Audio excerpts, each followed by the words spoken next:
Hey everyone, Coach Aero's back, and we're going to be adding another video to our analysis series. In this video, we're going to be looking at Houston versus Toronto in Week 1. It was both of their second matches. Houston had just come off a 3-0 sweep over the Dallas Fuel, and then had a crazy game against Toronto here. And so this is a really juicy one. I'm really excited about it, so jump in and let's get started. Really need to sort of break that mold. Okay. So Houston opens with Reaper Echo. Thanks for the Houston code. You need it. Yeah. Muse was carrying in maps even when they lost. Yeah. So let's check this out. Houston opens with the Echo Reaper.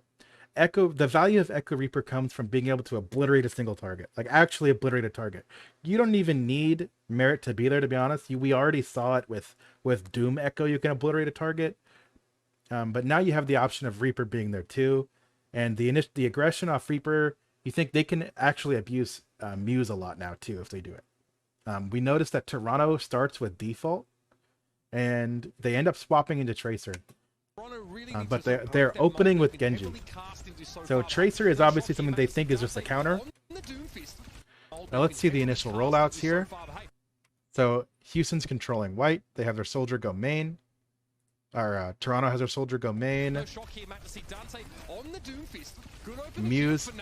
Muse immediately bubbles off in between Dante and the rest of the team the minute he sees Dante punching. And I noticed this happens a lot on multiple maps. When Dante goes aggressive like this, Muse is going to jump behind and bubble. You see that? Muse doesn't even zap the supports. On the Doomfist. Good opening here. Finale is brought down by Lastro. There's that trademark aggression already playing out. You talk about like the ultimate disruptor, Doomfist in the tank role. Not able to just kind of finish players off with that one punch anymore. Okay. See, all right, Finale is already off Genji. And so the Tracer here, Tracer in general is good against Echo on maps that have low skyboxes.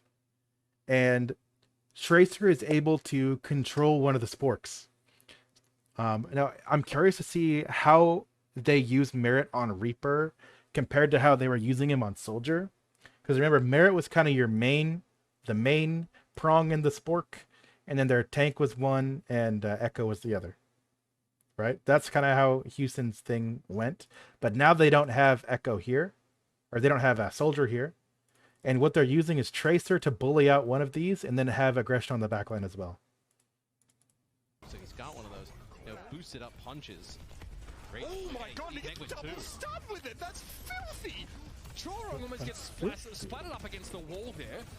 The Defiant are able to recover from that. Point gets flipped to the Outlaws in the meantime. And then so you see how much they're targeting Muse? Look at who all takes damage in this fight. Like there's the initial damage. But look, they're definitely prioritizing Muse. Merit didn't really get much value in that fight because he TP'd across and they left where he TP'd. It took him a while to get there. Here's the TP. So this is where Reaper TP's mid-fight is. This is how you can tell if the player has a good understanding of where you can get, if they can get value. And this is a skill that I think is something, one of the Reapers I've seen, probably the best Reaper I've seen get value from his stuff was Striker in the Season 2 playoffs. Striker was really, really good at it. And Corey was really good at it. I mean, we abused it on Team USA a lot because he was good at it too.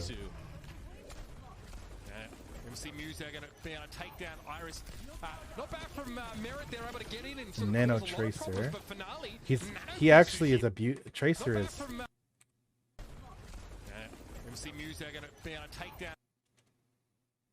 This is so wild. Okay.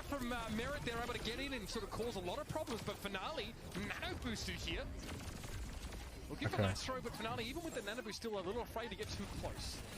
Yeah, so they do flip it. You have Merit here behind enemy lines. He might be able to make it out.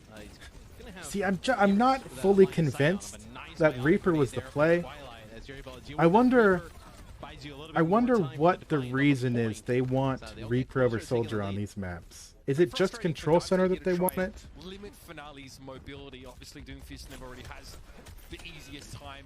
Keep drawing a So we need beat to on the see Tracer, let what alone value trying to Reaper's deliver actually it. getting. Is he playing defensively? That was a good stick. And Iris is Is he... down. Great start to the fight, but Dante responds and both teams are Okay, we need to play this fucking slow.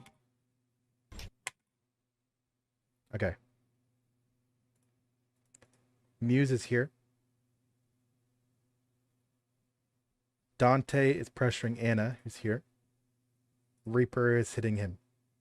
Right? That would explain that. And Iris is down. Great start to the fight, but Dante responds and both teams are missing their honors. Meteor strike here for Dante, so we can play a little bit more aggressive.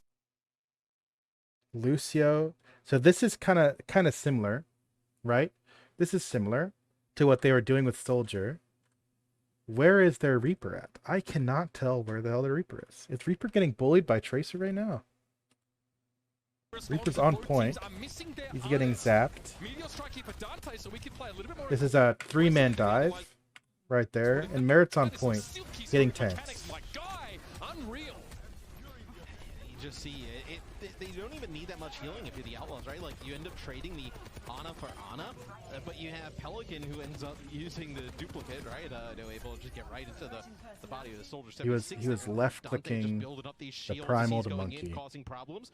The Toronto Defiant do take the lead there, though, man. Do you think if HOU was on Sunbright it would be better, or do you need the consistent soldier damage?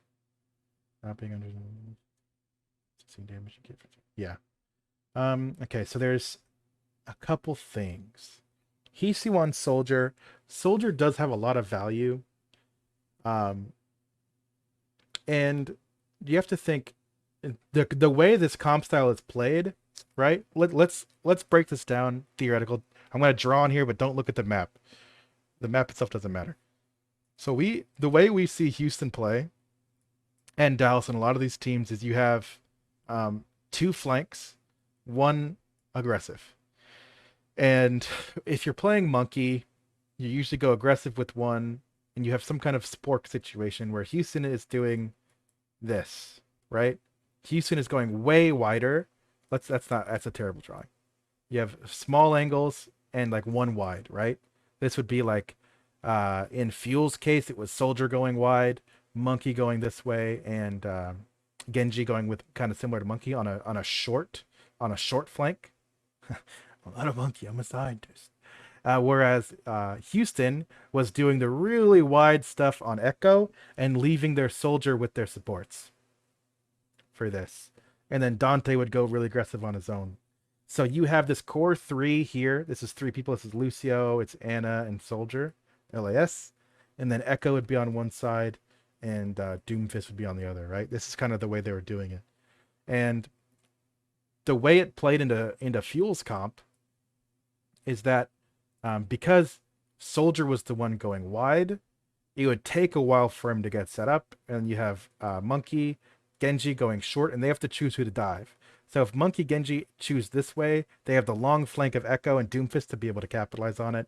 And Soldier was 50-50 getting value, you know, just based on where the fights would take place. Because Soldier's going wide and because Houston was going first, they would be engaging in places where Edison couldn't get a lot of value, because it takes longer for Soldier to do this flank than it does for Echo, because Echo has the ability to, you know, her shift is just better. Now, when you force Reaper in, this changes what they're doing, because their front style doesn't necessarily exist anymore, right? I mean, in these fights, Iris is being alone.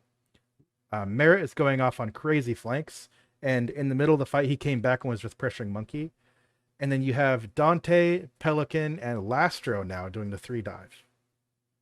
So we need to see how if this is a consistent thing that they change their style altogether, or is this something that you know, they just wanted to do against Toronto. This is what they felt like was good against Toronto's comp, because Toronto running Tracer means Tracer is really good at denying one of the side flanks, right? So Tracer can deny Merit, who I believe he eventually plays Soldier in this series. He doesn't play Reaper the whole time, but he can deny one side. And so that way it's just Dante and Pelican doing the dives. And then since since the way Muse was playing, I pointed it out in the first fight. When Dante goes aggressive, Muse is jumping, bubbling off the supports, and he's deciding either am I going to commit to supports or am I going to do a short jump bubble and focus the tank, right?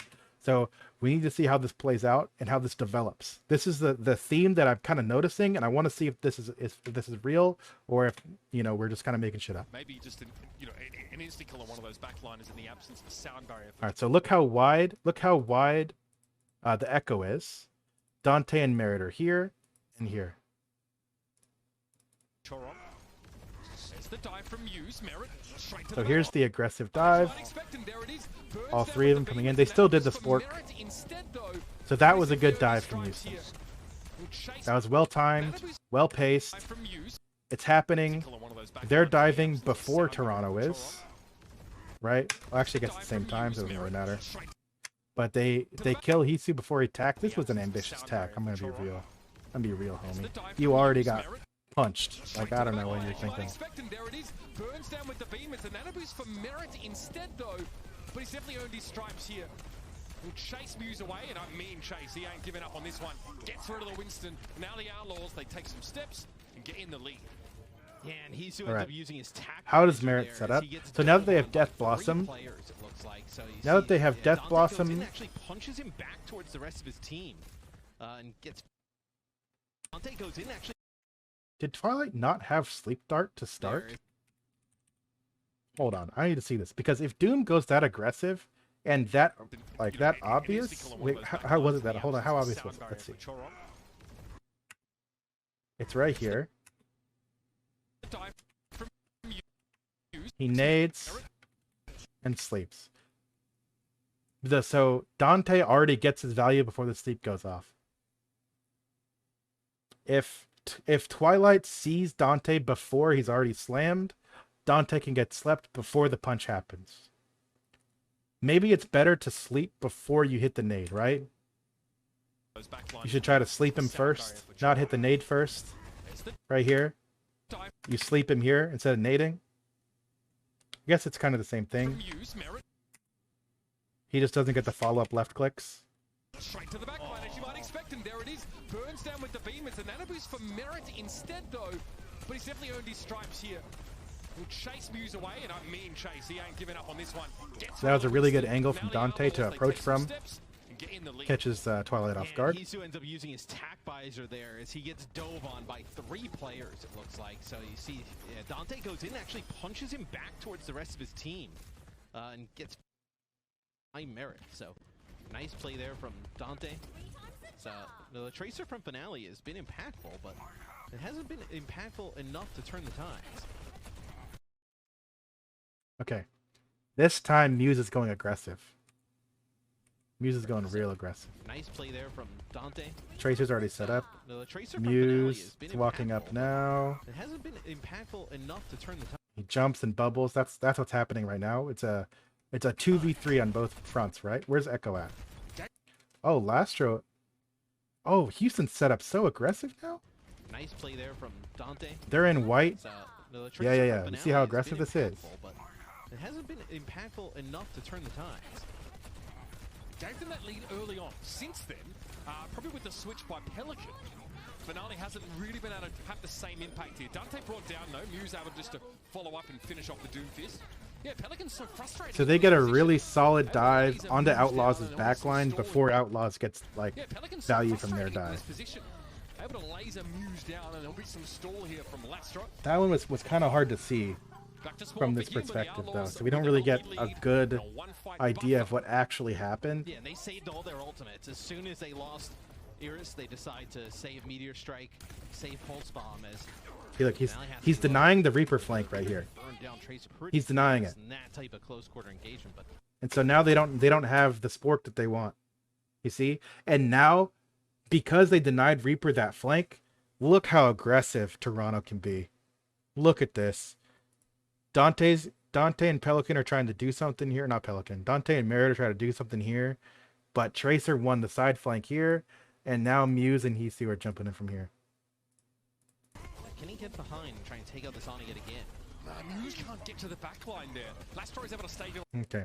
This is actually how I think... this is, I think, a decent use of Doom ult, but I don't know if does he He got actually the hit Sonic anybody? Muse can't get to the back line. Spork against Spork. Okay, I need to look at health pools as soon as Dante lands. Gotta stave him off with the boot. Who does he hit? He hits Twilight and he hits Muse. Merits. Okay, big punish on. And so, two things. Number one, the use of Doomfist ult, I think, has changed a lot with the change of style in Doomfist's ult. So now instead of using it strictly as a means to live, it has the slow effect, right? So I think the optimal way to use it is to where you can go aggressive, get cooldowns, use it to save yourself, and use it for the slow in the same fight. So using it to slow and then comboing your Death Blossom on it, I think is the ideal way to use Doomfist ult currently. Very low when Twilight gets taken down by Dante here. HOU has nowhere to go, no room to work with. In fact, as Merit had already had himself set up to pressure him down, Chorong has to get out here because if the Defiant gets staggered, it could be all over. That's devastating. Chorong has to get off the point. Outlaws have it. We do get overtime triggered at least by that Lucio lingering, but Pelican dupes a Tracer. And a throwaway pulse bomb is in order. Okay, so the Reaper comp worked. The Reaper comp worked. They were able to abuse, and they were able to get really good dives. I don't know if it was necessarily because of the Reaper. I mean, I guess they're less reliant on flanks if they're running Reaper rather than Soldier, right? Because you can TP instead of having to run around. And that's probably why the Soldier pick does not work against the Tracer. Because for Soldier to get flank value, well, we'd have to see, because Pelican's run with a flanker, right? So let's see. So here, this is another situation. So different. Muse The displacement's also frustrating for Muse. bubbles the backline. Doom now knocking him around. Oh, HOU, Okay, hold on. Finale's there. We have right here, and then Muse has already jumped behind and bubbled. Chorong is going aggressive.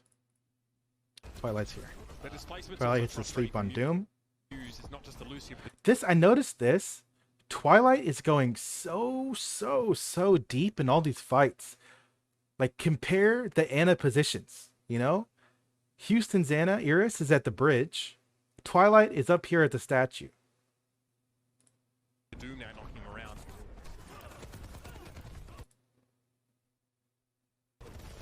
oh, So he, so looked like he was going to be able to stay on. Doesn't matter though. That he gets finished off by. Iris does die. Iris does die, though. Where is Iris at when he dies?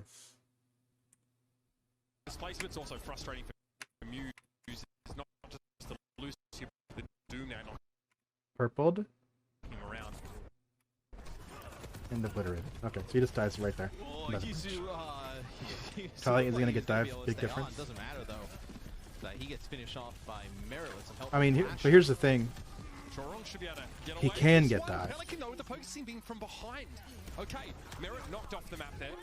So the Outlaws are trying to delay the first cap potentially. It was only 2 players there. They're hoping to make But something happen. he's putting himself in a Got the lead, I position guess. where It will be the Defiant early control. they're not expecting him to be.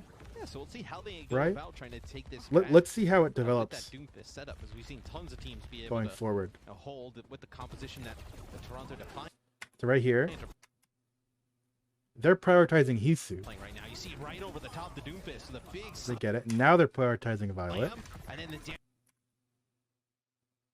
Or not Violet. Twilight. Finale is up there. Chorong's up there. Muse is up there at the bridge. damage from Pel So after they get the kill onto HOU, does Dante get slept here? the Defiant are playing right now. You see right over the top. He doesn't get slept at all. Where does Twilight's sleep dart go? It's right here. He just shot it, right? Setup, as we've seen tons of teams be able to hold with the composition that the Toronto Is that it right there? Did I see it? Am I crazy? Now you see right over the top the Doomfist with a big slam, and then the damage from Pelican over the top. Yeah. Right there? Getting those sticky bombs, man, a little bit easier when your target is suspended in the air. Nice connection again from Pelican. What a menace this guy is. The curtain gets brought down on Finale, and now Muse has nowhere to go. it's so difficult as well. It's something you deal with in Overwatch a little bit. So Twilight doesn't hit a nade or a sleep that whole fight, right? He didn't hit any nades. The issue I have with positioning like this is if you're going to position like this and you're not going to hit the nade, what's the point? I guess he did nade Dante, but Dante doesn't get focus. Where's their focus? Who's Toronto focusing right now? They're trying to kill Lastro? Right? Hitting those sticky bombs, man, a little bit easier And then they turn for Pelican. Yeah, nice connection again from Pelican. What a menace this guy is. Interested in what you think of Toronto retake on King's Row? I can't wait to get to that one, Face. I actually can't wait. I was really happy with how they did that. Okay. Now we need to see how Houston's going to set up, because it's situations like these is exactly how Toronto pulls them apart, and we need to see how. Finale keeping the Genji ult charge, so they're not on Tracer yet. Now let's look at their setup. Dante's playing here, Pelican's here, Merit's here, supports are back here.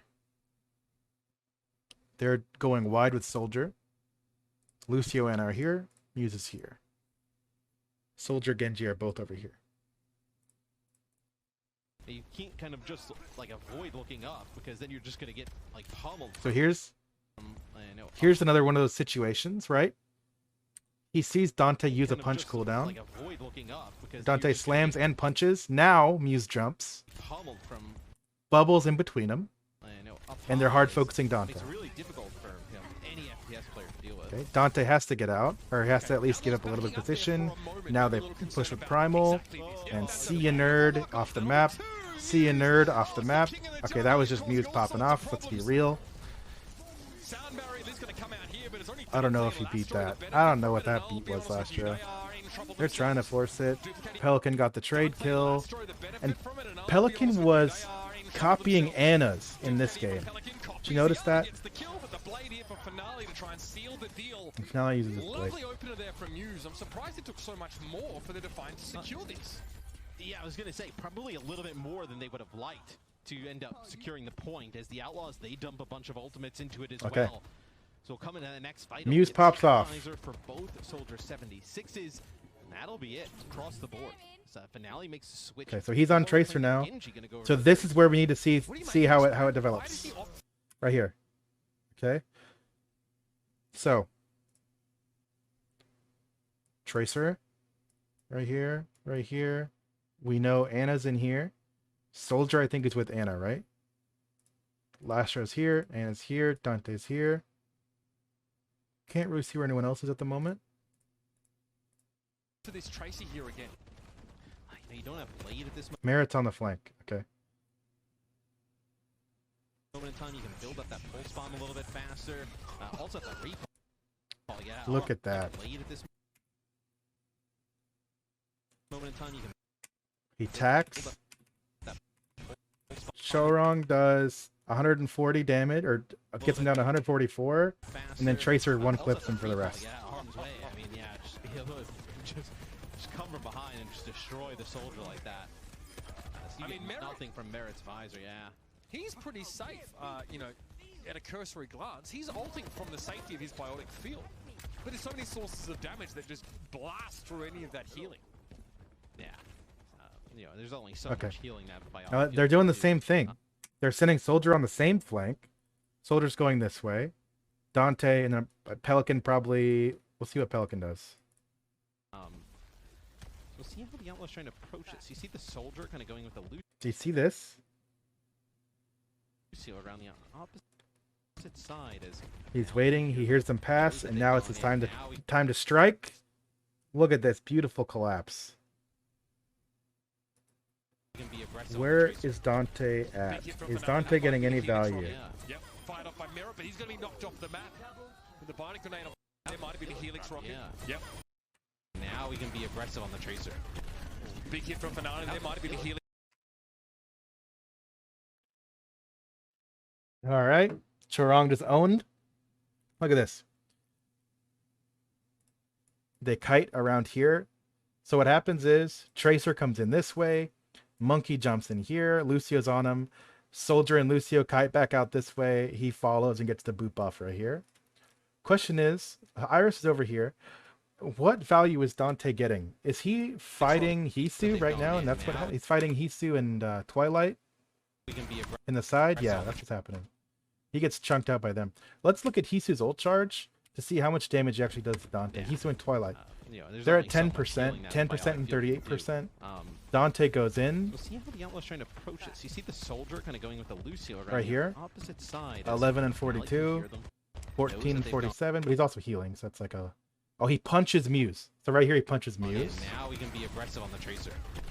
Big hit from Fanani. There might have been a Helix rocket. Yeah. Yep, fired off by Mirror. And then he takes damage. With the binding grenade on Fanani, he doesn't mind because I think that was a double there. Chorong. Interesting. Twilight.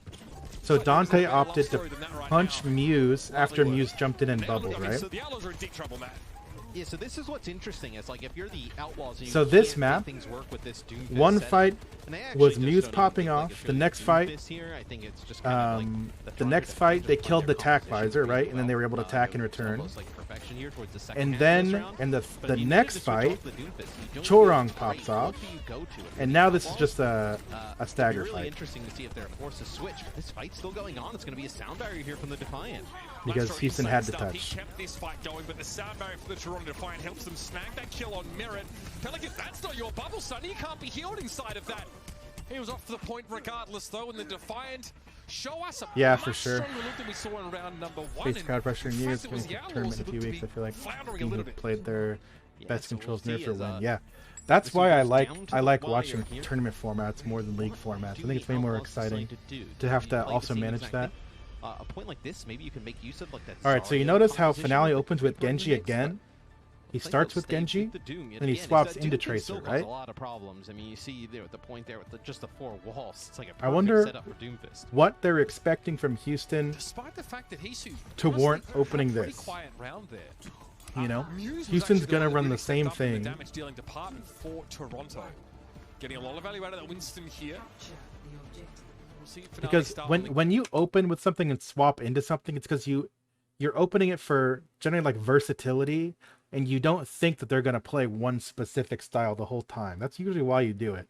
But against Houston at this point, they played the same thing in the maps that Dante was in, literally the same thing. And then they've done the same thing again in the past 2 maps, you know? So I think this is an easy read, but I understand wanting to feel safe in case you just want to take the mirror instead. It seems like the Tracer is like a mid-round switch maybe after you've used that first blade and don't feel like you're getting any value. Maybe it's just a comfort thing. Yeah, I mean he could be expecting Pelican to play Genji. Right? Like Echo's pretty good against like oh my Genji, god, he Tracer's also pretty good against the okay. Let's see the opening rollouts. The Tracer is like a So he's going wide this way.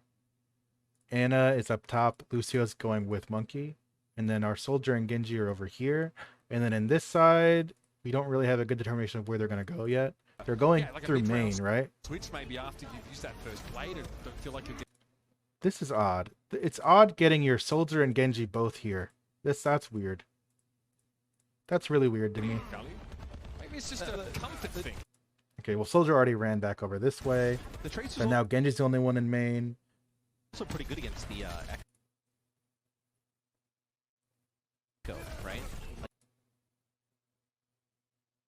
Like Echo's pretty good against like Genji and whatnot, but the Tracer makes it a little bit tougher for that Echo. As see, it'll be Pelican taken out by Chorong there. And Finale swaps. You see? He's already swapped. At the start, so can you even contest this if you're the Outlaws? Oh, no way. Yeah, they go to the Tracer straight away. As soon as Pelican if you trade DPS for tank, that's worth it every time. Right now. Now, our friend Dennis Matz. No way. Yeah, they go to the Tracer straight away. As soon as Pelican picks up that first kill. So here we have Tracer's probably calling this collapse because he's coming back from spawn. They switch right off. Tron gonna go? Yeah, he's gonna go. Now, our friend Dennis Matz from the Boston Uprising sort of that was a sick nade though. Idea that now in Overwatch 2, I mean, 25% of the time, you're 25% less likely to win a fight short-handed than you were in Overwatch 1. Yeah. It's crazy. I mean, Than you were in I mean, 25% of the time, you're 25% less likely to win a fight short-handed than you were in What Overwatch. was Muse jumping Now, at? our friend Dennis Matz from the Boston Uprising... Just jumping to live or sort of jumping at shared Echo? What's he this, jumping for? idea. He's that up top right now now. in Overwatch 2, He drops on the. Oh, he's jumping I mean, for Echo. 25% of the time, you're 25% less likely to win a fight short-handed than you were in Overwatch 1. yeah. It's Crazy. I mean, It took you see so what long to happened kill here, right? The Muse. Outlaws, they didn't get that first pick on the first fight. And to sleep. Dante's See, trying to use the power block to stay up. Like, so Dante's much getting from TOR. abused. That first fight though, By gets the Anna. Defiant at 27%. The Outlaws get that first pick up here in the next one, and they're able And- to flip it right back. So you do see. Remember what how we were impactful saying? winning that, first getting that first blood right in like an opening engagement. I'll show it with next big time we bio can grenade really there, gonna see connect it. with two. An actual fight Living on setup. the edges, Iris. Well, excuse me. Nice fire grenade. That Nano. definitely threw a spanner in the works for the Toronto Defiant. Twilight also did the Nano not able to be Doomfist healed again. right now, and Dante flattens him in midair. Quite the test dummy collision. But there's not much he can They do with the really power like the block hard against attack focus visor. Doom. 90% damage You noticed that? decrease is pretty good. But HOU had plenty damage and more getting taken down there by a direct hit by Merit. What I Sticky think is bombs on Muse happening, right now. He'll struggle from to what I can escape if he tell, gets a focusing beam here, but when this looks like fight dies Pelican down, not in a position. Tracer locks down one of the flanks, right? So Houston trying to do this play where they have their Doomfist go, on some kind of angle, and they have Merit in main, and then Pelican goes from another angle. When Tracer denies Doomfist here, and he has to go from a more predictable angle, then your Ana can sleep nade him, and you can all turn and and blow him up. And Muse, all while this is happening, Muse is jumping this side, this way, bubbling, and then they turn on the Doom. And seems to be what's happening over and over again. Obviously, it's a lot deeper than that with ults and when the fight develops. But But make a play for the point here. You have like 3 players in the back. That'll be Lasher using sound barrier as you have Pelican coming back into the fight. So they're gonna make. they their got way the point. Pelican not in a position to trade that damage back. More. So how does this? With 2. Not able to be This is healed basically right just an now, extension and of the fight, flattens right? him in midair. After Dante Quite the dies, test dummy collision, but there's not much he can do with the power block against attack visor. 90% damage. a soft, decrease slow is pretty reset. good. Dante comes back HOU fast had because he's plenty Doomfist. damage and more getting taken down there Merrick by gets the direct trade hit kill by on HOU Merit. while he's getting Sticky bombs primaled. on Muse Good. right now. He'll struggle to escape if he gets a focusing beam here, but looks like And now Pelican Dante's not back in a and they can position to trade take that point damage pressure. back. Are they in a position to try and, the Outlaws trying to make a play for the point here? You have like 3 players in the back. That'll be Lasher using sound barrier as you have Pelican coming back into the fight. So they're gonna make their way to the point and potentially flip it here. That was good. They got once they pushed Muse back and got pressure, initial pressure, they took it to point, forced them to point, and then they won with tack, duplicate, and barrier, right? Sound barrier. Yeah, and you're in a pretty good position for the Defiant, right? You can. All right, use so your now we need to sound see barrier how is offense. Houston You're setting in up nowhere else and defensively. just, pick a target, dive, and if you burn. Because this probably gets Yeah, awkward yeah, for them with a yeah, Tracer, good spot to- right? They're not going to be able to do all the things that they were able to do with Fuel. Like they have their soldier over here with Lucio. Notice this? Dante's in main. And I think they're doing this because Soldier kind of has to mark Tracer, right? Your Echo can't mark Tracer. Your Doomfist can kind of mark Tracer, but it's not, I don't know if it's worth it. Flip this point, potentially take this map number 1. Sound barrier that Choron was holding on to might be the key here, but they find there's a grenade. Okay, great response. He was feeling a little bit threatened here. Maybe not a full commitment from the Outlaws though, but they're able to get And they Dante. have used Dante. Dante dies first again. Not a good start for Houston now. Short-handed in this fight, and the Defiant already taking a strong position onto the This point. is one of those situations where Someone's gonna Dante's really not stop them playing here. So bad. for one Toronto pick, is just get very control back. obviously hard focusing him. Iris will have a nano here. Could you decide to use it on? Is it like Dante? Is it Merit on the side? It looks like it's All right, maybe so Merit here's way the they're side.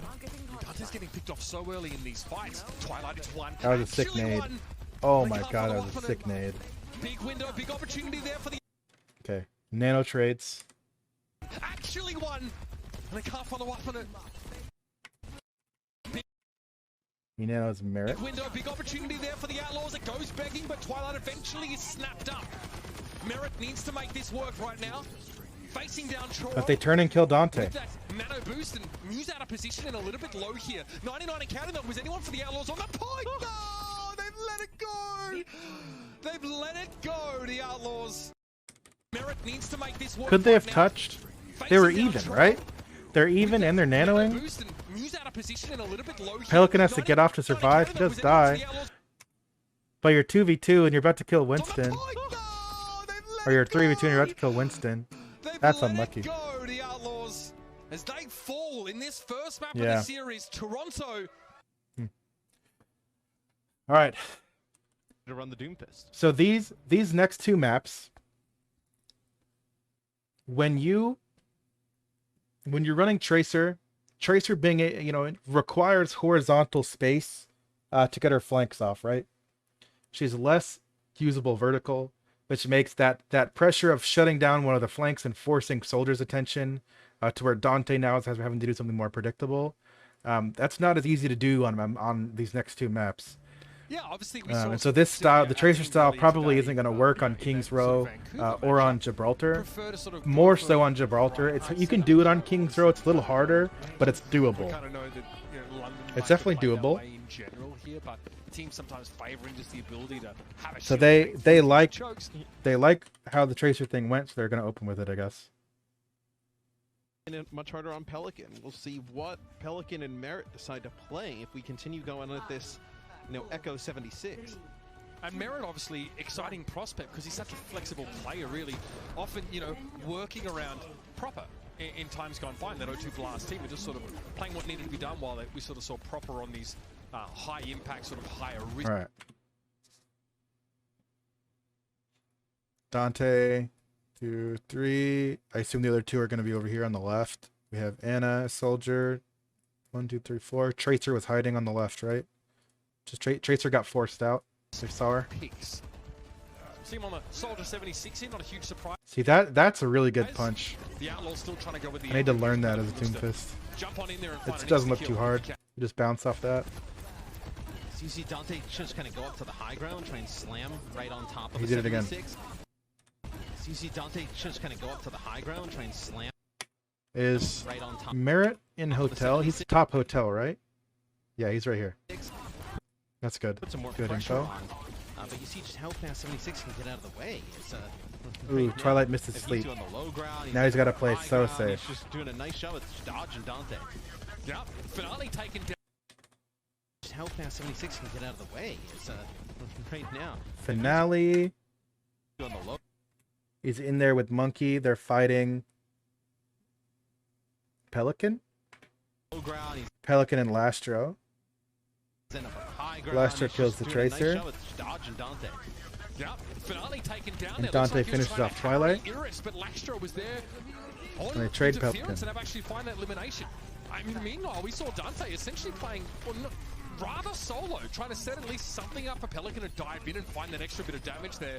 The Outlaws very scrappy, quite chaotic here, but they are the ones that prevail. Yeah, it's a big disruption from Dante, able to get to that high ground, but really, Lastro doing a really nice job on the Lucian. able to I mean, the hold way they Tracer were alive positioned is and, fine. yeah, also be able to pick up the Tracer. So take a look at this. It's yeah. fine. The issue was that Nice kill. Beautiful. And, that's he's Twilight trying to get had a inside really with bad Muse. They're sleep trying to dart track down Pelican, so on a really big pickup predictable there. dive. I think even Lastro's detractors have to admit they're pretty impressed by his sort of main, quote-unquote, main support play so far after him sort of moving off of his previous role. That trademark aggression, though, still there in spades, and it's exactly what the Outlaws want to dissuade anyone from getting too close to that backline. How are we playing through the choke here? Finale's definitely hunting.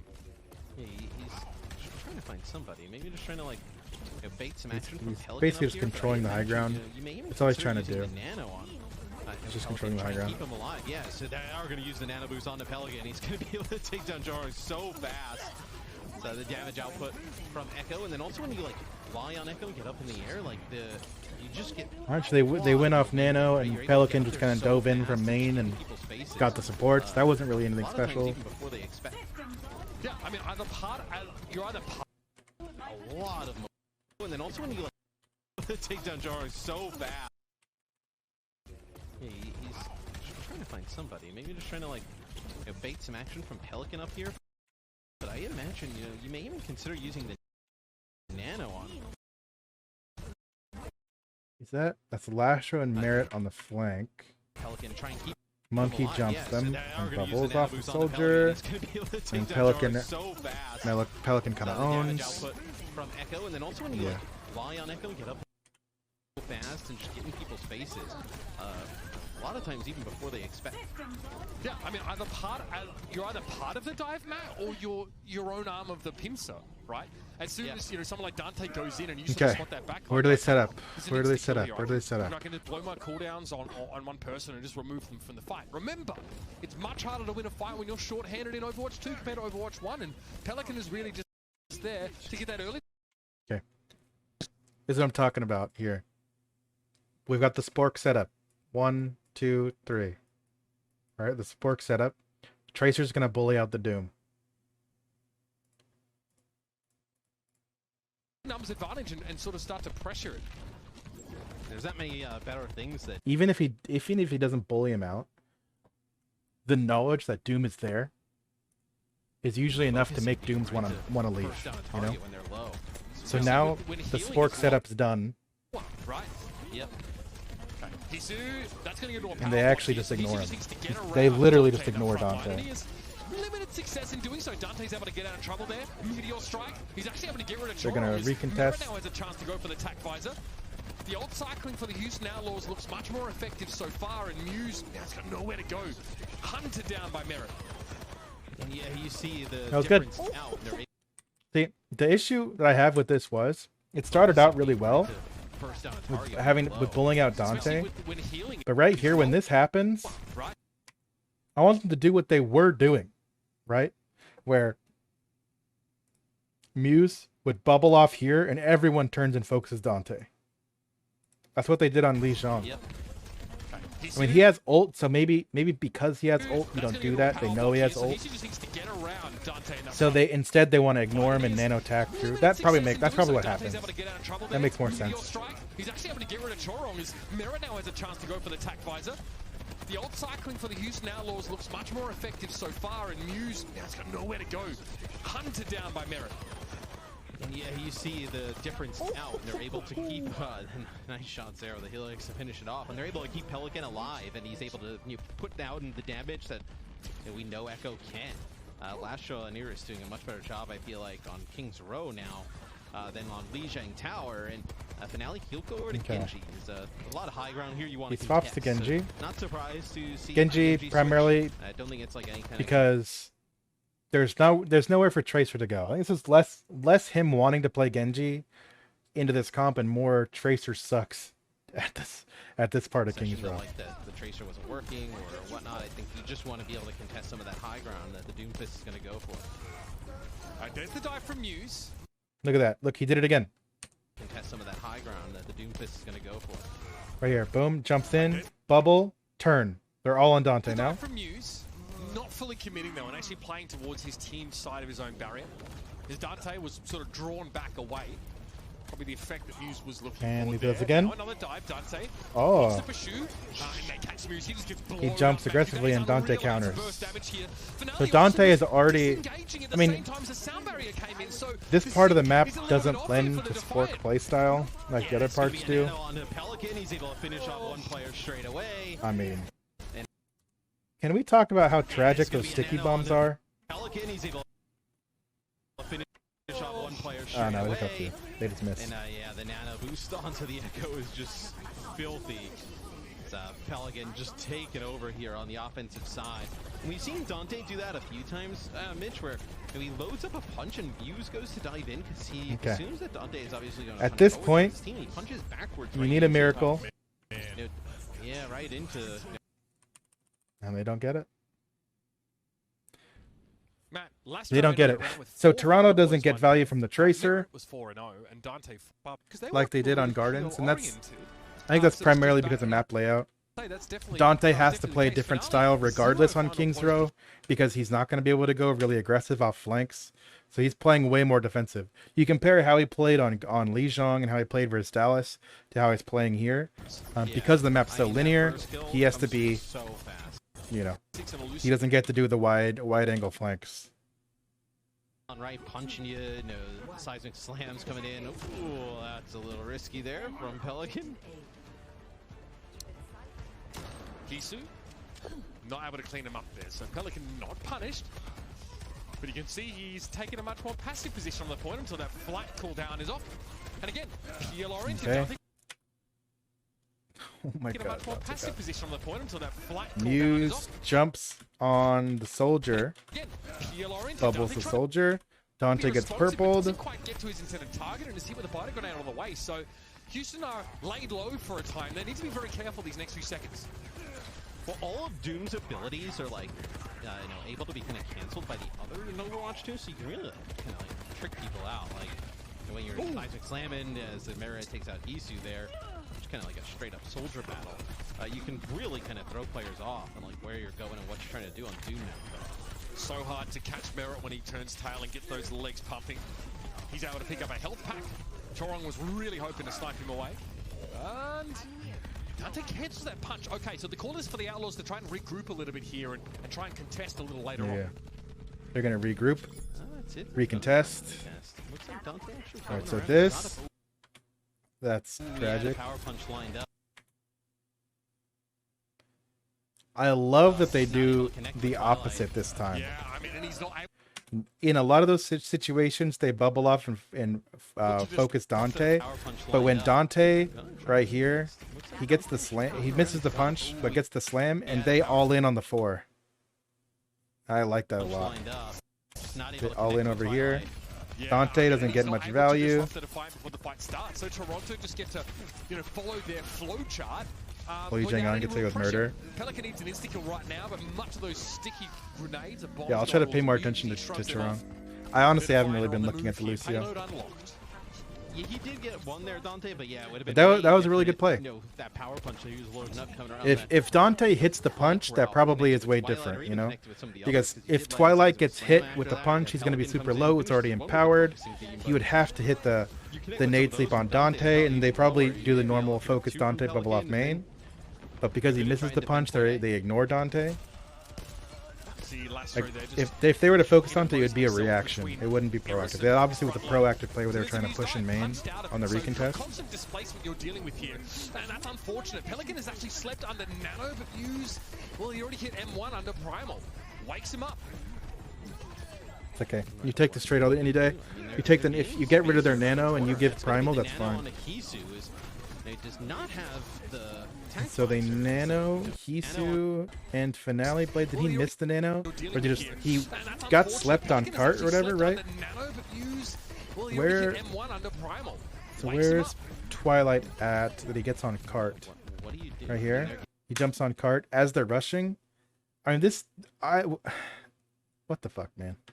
He's jumping up here so that he can get an angle. I don't know why Twilight. I don't know why Twilight. It does not have the tank visor. Is that Dante is deep in the back line. Merritt here trying to force to go all the way on a flank. Two support. What a wild flank from Merritt. The tank visor. Where does he even start to do that? So he just runs all the way around. What do you do? I mean, they're gaining space here around the corner. That's going to be right the here. On HOU is the beat happens and he runs through and around. Dante is deep in the back line. Merritt here trying to force to go all the way on a flank. What the hell? What is even? What is happening in this fight? Here around the corner. What do you do? I mean, they're gaining space. As soon as the Nano comes out, Lastro hits his beat. What do you do? I mean, they're gaining space here around the corner. That's going to be the Nano on HOU is it does not have the tank visor. Is that Dante is deep in the back line. Merritt here trying to force to go all the way on a flank. Two support ults for nothing, Matt. Or at least near enough to Finale. Might have a chance to actually make this compelling. Odd. He has to stay inside this bubble because he's so odd low. Decision. He knows that Pelican's just going to turn focusing beam But down. Okay, let's throw it one. Now they know he's here. Dante has to back away. So Finale staying alive and applying pressure late in the fight. So overall, we consider that a fight win for Outlaws. Best case scenario or not Outlaws, for Toronto. And they lose Pelican. Toronto has better respawn, so the longer the fight goes, the more favor it'll be for them. Muse could have kept that going for the Outlaws. Or Toronto has better respawns. Okay.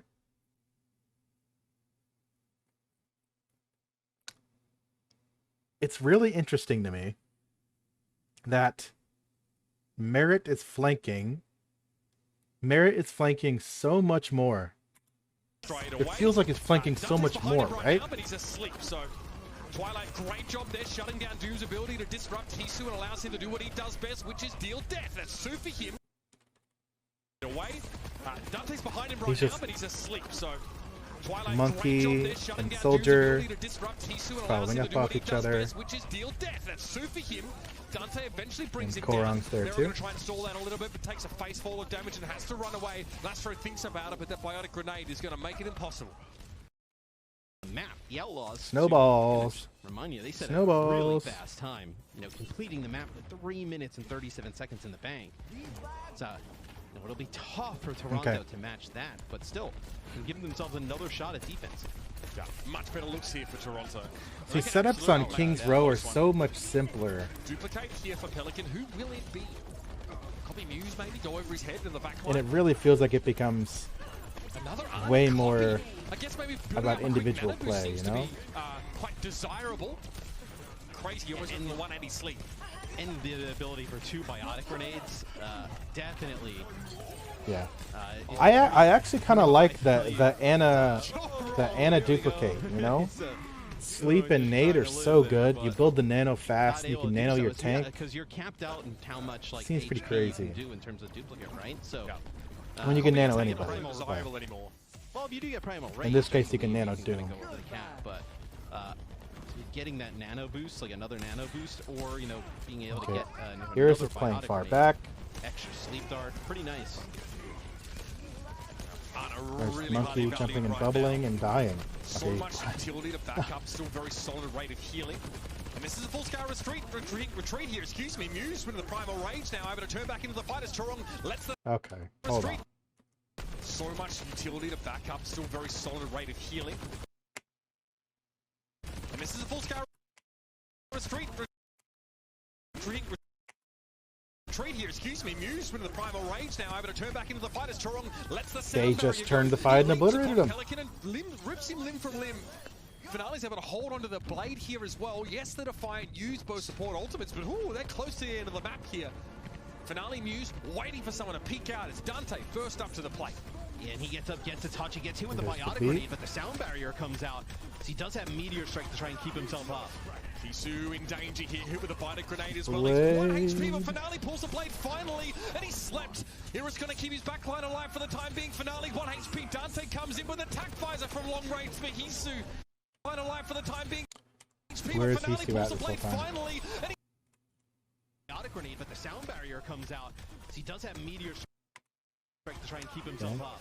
HOU in danger here, hit with a biotic grenade as well. He's 1 HP, but Finale pulls the blade finally, and he slept. He Hero's just going to healed. keep his backline alive for the time being. Finale 1 HP, Dante comes And then in after with Doom attack visor punches from out, he long pushes range forward for attack. HOU. Okay.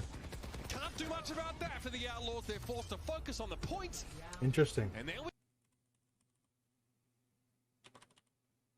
And yes, see both Ana players be Okay.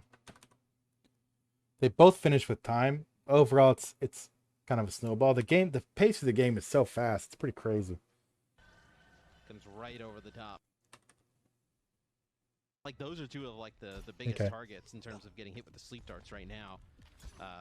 You know, Doom obviously can be slapped, but just the mobility and how fast he's able to get in and out makes it way harder than like a Winston. This time Pelican not so brazen about poking his head out early in the round. See him there at the Alderworth Hotel. Kyle gets caught a lot and doesn't do a good job building nano here. Oh well, you know, him dropping first is... Okay, hold on. Let's look at Outlaws' setup. This isn't surprising. You have your Soldier up here or here. Soldier Ana up here. Lucio can roam between the 2. Boom, boom. So they can collapse on whoever. We need to see how this Oh, well, you know, him dropping first changes based on what Toronto does. You're giving up that payload, and that's terrible for the Outlaws. And then, or the purple on the Muse. Muse gets away Healing from this, though, but it is station. pause for thought for the Nothing's Defiant really to get changed. their tank back in fighting shape. Sticky bombs connect here as well, and Pelican is playing mid to long range, very safe. Okay, right Muse now, just jumps trying to up get a bit of top. early damage Dante kills Twilight. Where's Twilight? to get their tank back Does in Dante do the fighting shape. punch up top again? Oh no, Bombs Dante's on connect here as defense. well, and Pelican is playing mid to long range, Twilight's very just in main. safe right now, just trying to get a bit of early poke damage. Twilight removes, so Dante was able to actually get into that backline and trades his life for the Ana mate. Yeah, just so much damage coming down from HOU when he does get into the back line. And how do you contest That's not a good trade for Outlaws. You never the want to Outlaws? trade your Obviously, you never have want an to trade your advantage tank. in terms of healing, but you have nobody who's just a big beef target to stand on the point and try and contest. Yep, similar situation to their Outlaws last backs defense. They out. sort of They get the make rest of way their out to losing a team. They player push and back in. make their They actually way push Muse well out, which is really good. from the Defiant in terms of what the Outlaws can do. Chorong dicing with death, but Pelican's not able to clip him. Finale though is eventually removed by Lastro, while Dante slips. Where Not was a lot of Finale respect at? here That from the Defiant in That's terms the of what Lastro. the Outlaws can do. Chorong dicing with Spot the Genji. Hisu already got up, or he's up here. That's good. Pelican's not Lastra's right here. Okay, so Genji was just in able to clip him. the Finale, team. though, is eventually removed by Lastro, while Dante sleeps it off. Muse is going to be removed by Pelican now, and he's looking in the back line.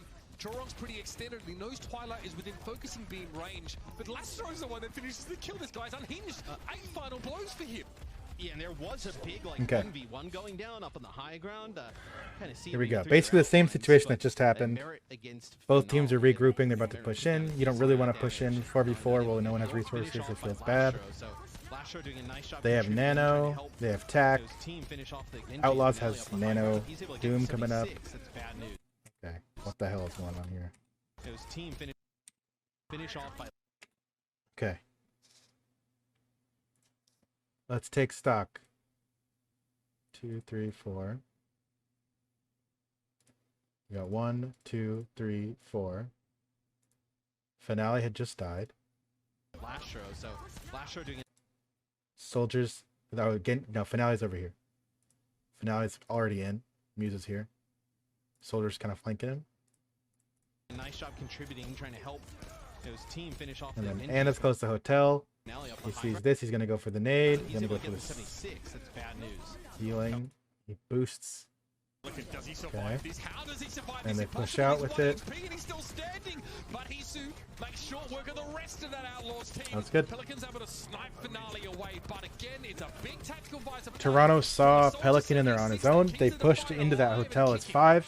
And Yes, it should be Toronto. Lastro comes to help Pelican get out. He dies getting Muse Pelican still out. there. And Chorong, Twilight nanos they're Hisu, gonna who need OT attacks the during rest it. of the And way. then he's able to clean up the rest of the Houston, fight. they have that devastating combo. You They have to have stay on Nano cart the boost whole on time. Pelican coming up. Capping first in any overtime is always really good. Toronto So this is throws still, everything like, at it to be able to take the So point. far, we'll call this a successful attack. Overtime now. Right here. Why not? And everything bonus is cherry on top. The next break point is you want to get the cart to the checkpoint. So That's the much. We have next a good like little next staging good ground fight for Pelican area. if he can get past Finale. The fight's happening up top. Let's see how Houston is setting up for this. So Pelican's up top. Dante's close. Soldier Anna are in the back. So we have a. It's not really a spork, but it's kind of a spork.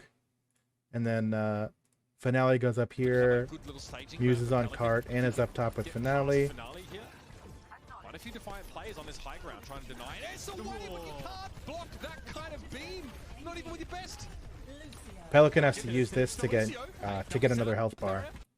It's better to use your duplicate on an unsavory target to regain your health bar than it is to die with it and trade 1-to-1 in the last fight.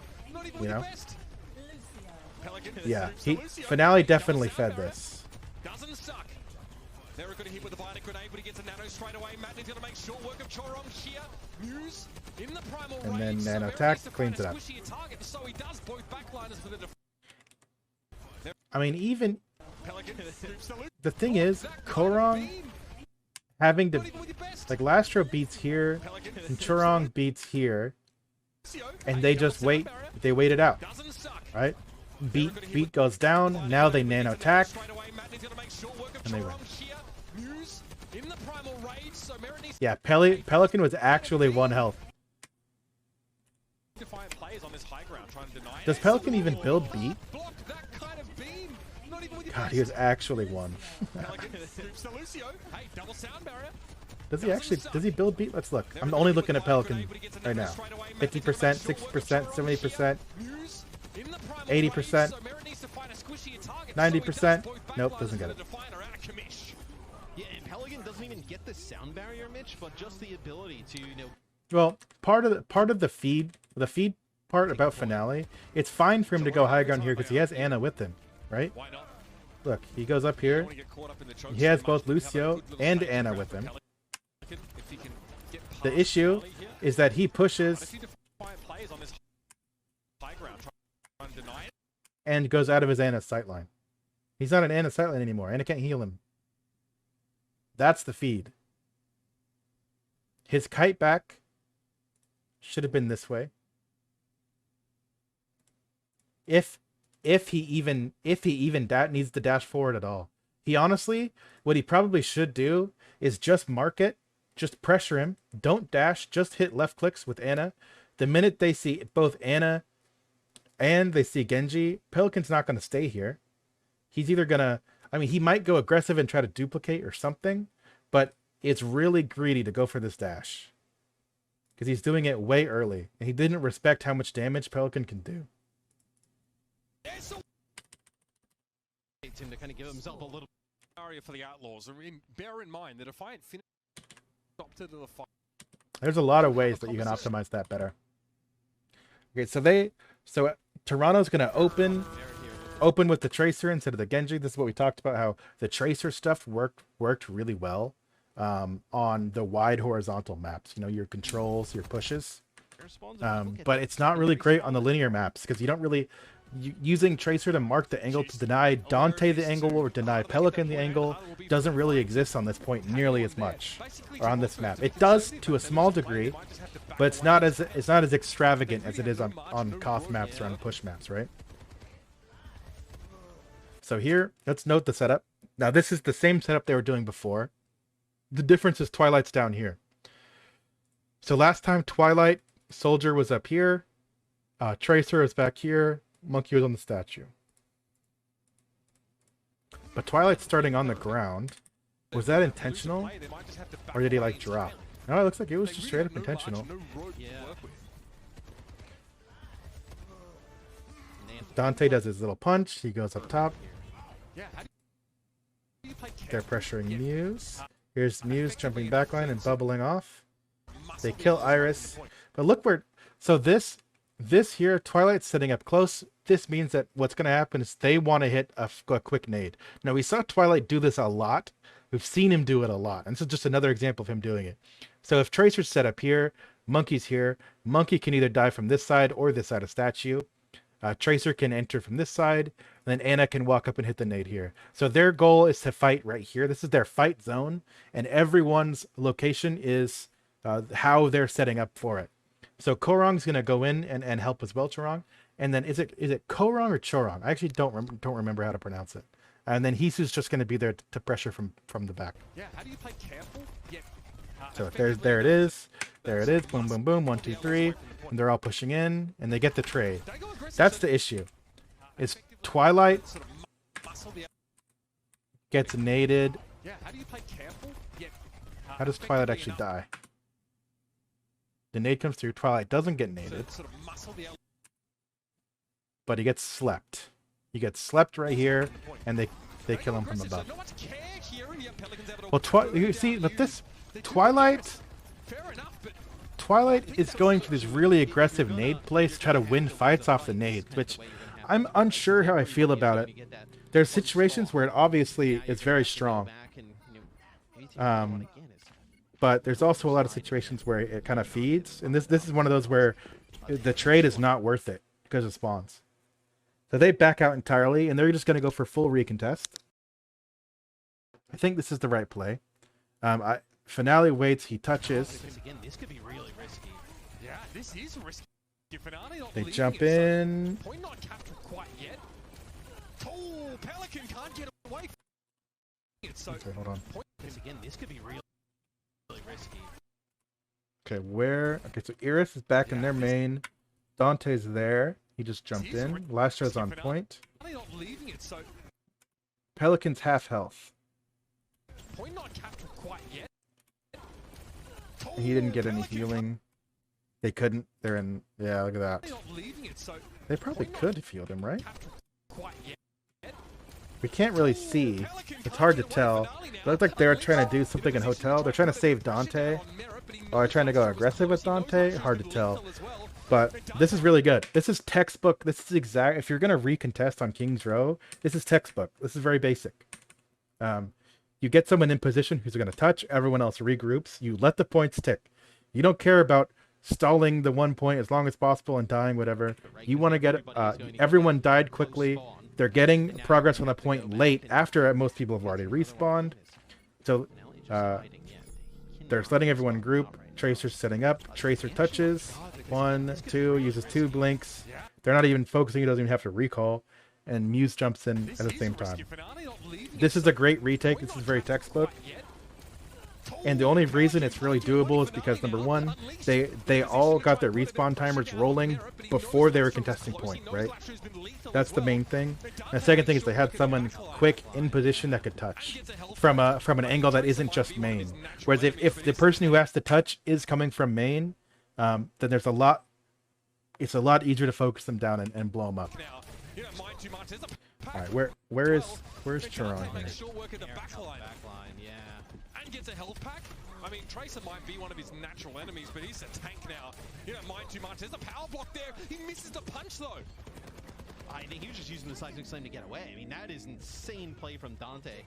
Like, to be able to pop that power block and then, you know, Tracer's... Yeah, so the recontest here, this is where it gets tough.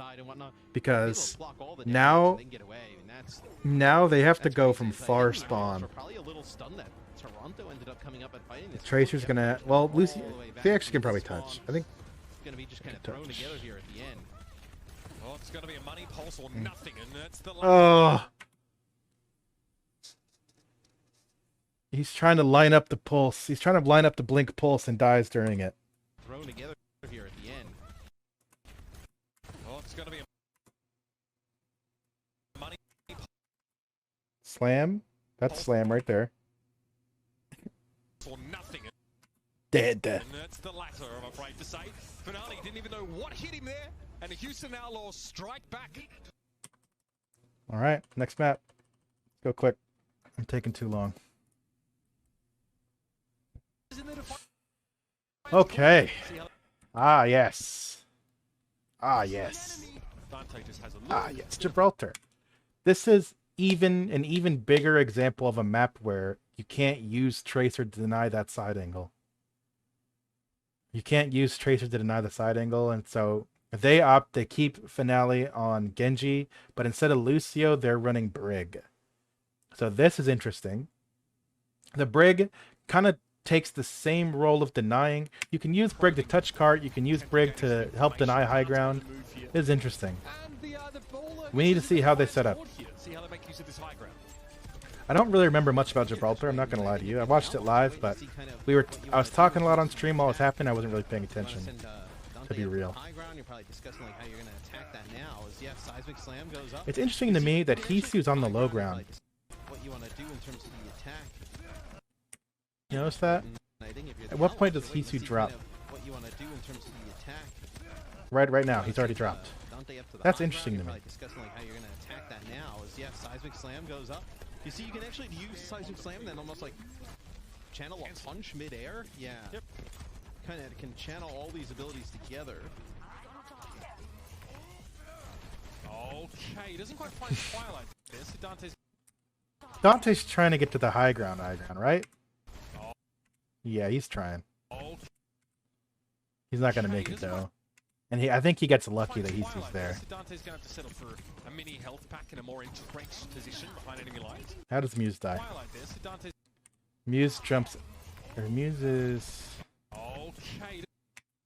Doesn't quite find Twilight. Fighting Echo. a mini health They pack, obliterate a him. more entrenched position behind enemy lines. Seems like he's happy with that though. He creates a lot. All right, so now they're on blue And box, he's allowed the Outlaws to but they don't have their Winston. So they're probably not going to try to control this, right? Twilight's probably going to drop pretty quick. Yeah, well, he got naded, so he has to. That was a good fucking nade. Where is... so comfortable here. Here is that to hit this nade?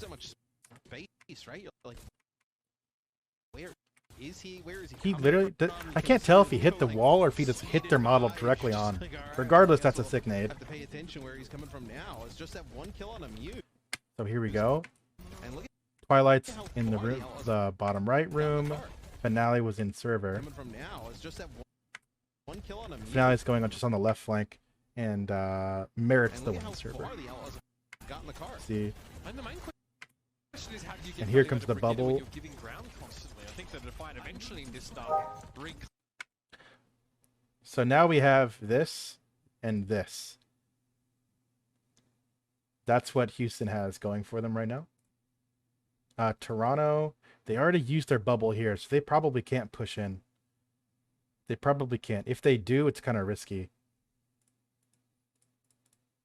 claiming what was theirs in terms of that real estate, Yeah, they don't care. They're going for it. reclaiming Why does this what work? was theirs in terms of that real estate. Who is taking damage? Merit and Pelican? Where are Merit and Pelican right now? Pelican's here. Soldier's right here. And eventually in this start, reclaiming what was theirs in terms of that real estate. Okay, so Hisu is owning Pelican right now. That's what's happening if you look at the ult charge. And in here, they're killing Merit. That nice little dive. The pincer was well placed as Finale dashes through and is getting involved in many of these kills. Yeah, That was that's good. what you need, when the server room take comes That's- in from the Outlaws. That's surprising that they're able to do that. Dante leaving server and not getting value Getting involved in many is kind of what seals that, right? Dante reclaiming right here, he punches Muse. Muse doesn't care, but then Dante goes for the back line, Yeah, he wasn't going to survive that. Nice little dive. The pincer and they manipulate him. was well placed as Finale dashes through and is getting involved in many of these kills. Yeah, that's what you need, when the server room take comes in from the Outlaws. The Defiant realize that's a perfect opportunity for them to fight. That's a great spot for Winston, Genji, and Brig to all kind of engage. And you see here, Hisu turns around, deals with Pelicans. Now his burst damage is it in, and he just comes on the backside of this fight and cleans it up. Outlaws are staved off again, but they don't have to walk through the underpass Okay. again quite yet. Let's see how would the okay. Look, they have Twilight set up forward again. You see that? Again, They set up fully forward. He's hiding. He hits the nade and the sleep. Well, he doesn't hit the sleep. Biotic grenade was good, but Pelican Oh, what the heck? quite yet. They nano Pelican, and Pelican does Pelican things and absolutely destroy. If you're telling me, He's under support or DPS here, so that Dude. AoE damage really pays off if you can get a nice little sticky bomb connection. Pelican is insane. Struggling to find a target. All he finds is the inside of his eyelids, Matt. Pelican and other Ana do Pelican is Twilight's unbelievable. Yeah, he's able to get a sleep dart. He's trying to keep Ears alive, not able to do so, but see, really, the Echo just got Ears alive, not able. Yeah, he's able Wait, to get why a did sleep dart. Pelican? Trying to Wait, keep why is Pelican? Ears alive. Look, what happened? Look at the kill feed. Look at this. Pelican starts out as green. Twilight and Korong are white. Yeah, he's able to get a sleep dart. He's trying to keep After his duplicate ends, it swaps. What is that bug? Ears alive, not able to do so, but see, really, the Echo just going from Pelican, just trying to get any target in terms of the duplicate. Is this will be a point A take for the Outlaws. Is man, when he gets an anode and finds a target and lands those stickies, it is dangerous. I mean, that player is dead within seconds, it seems like. Looks like Dante got caught out there just a little far ahead of the rest of the Outlaws. Tough for Houston is they have to give up all this ground they just sort of took and play from outside of this area, which means that And these two Fleta. has four Fleta different rivals positions him too. where, you know, the Outlaws can come from, so pretty easy damage for him. As he That's why I was gonna forward say shuttle. if you're is Pelican the best Echo? But I don't know. Difference here between Houston and Toronto in terms of like survivability, right? With Sound Barrier versus the Rally. Okay, the so Rally gets used here. Sound Barrier goes down. I believe that.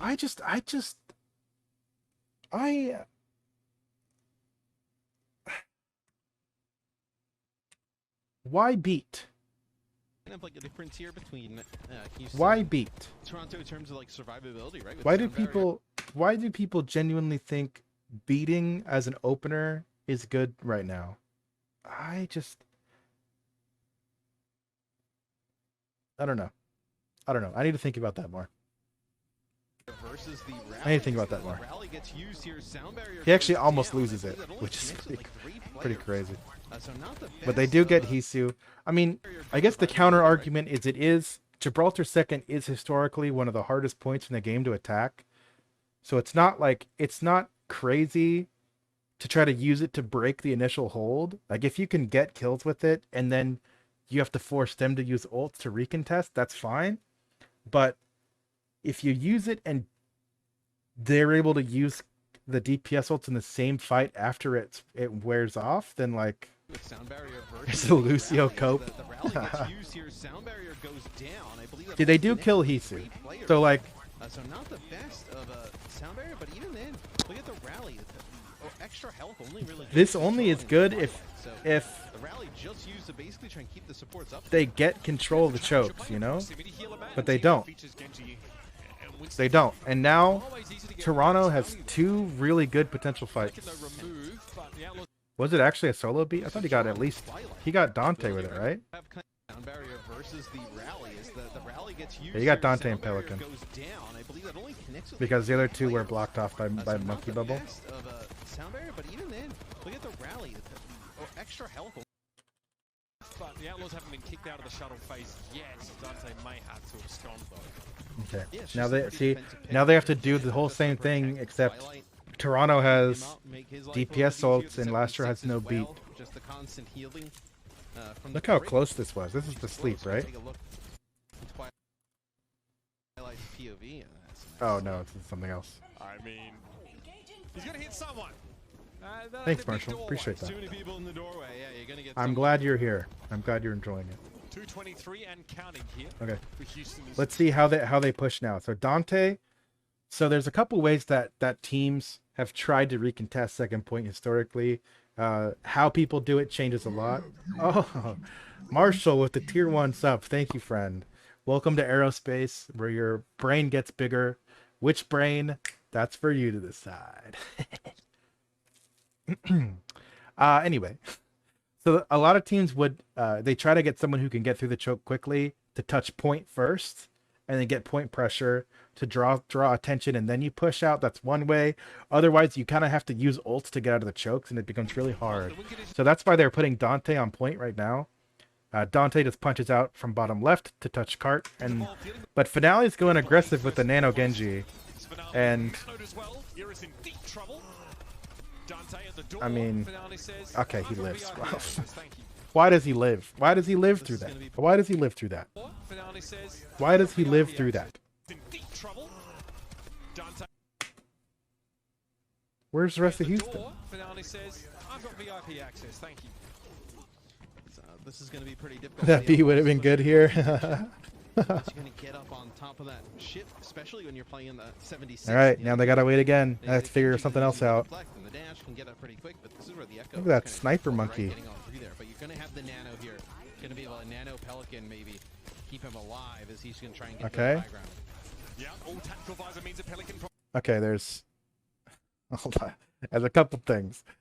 Firstly, so Dante Alive as he's gonna goes for the ship,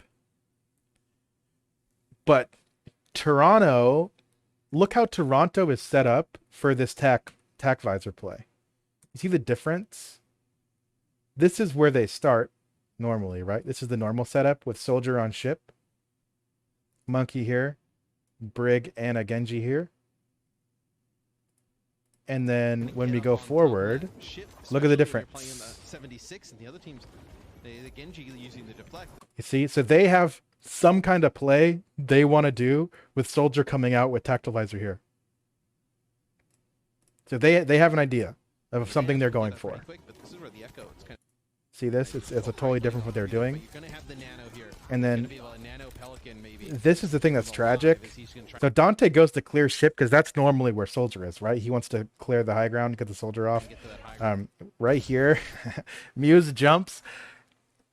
This is the tragic part because this actually is way harder for Hisu to get value off Tac Visor if he gets hit with his anti, but because Muse is jumping and body blocks it, that's so unfortunate. But Iris does get the nano on to Pelican, so nano brig. Oh, he fell off the high ground. He got booped off. That's unfortunate. There goes all that value.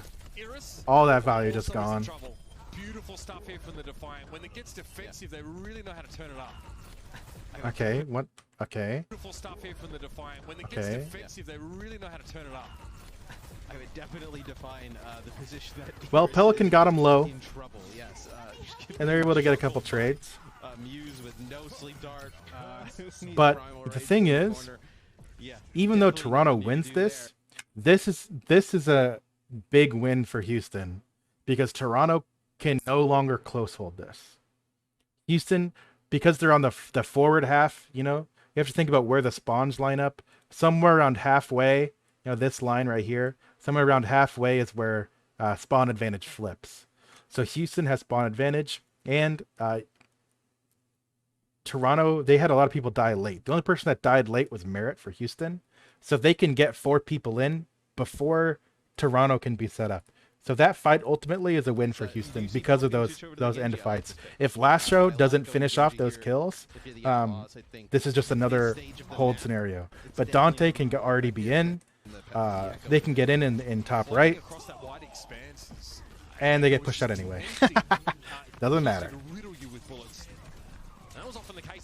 Okay. From Muse, by the way, who leads his team in those. He's been so good at being proactive here. He's staunch hold on the high ground.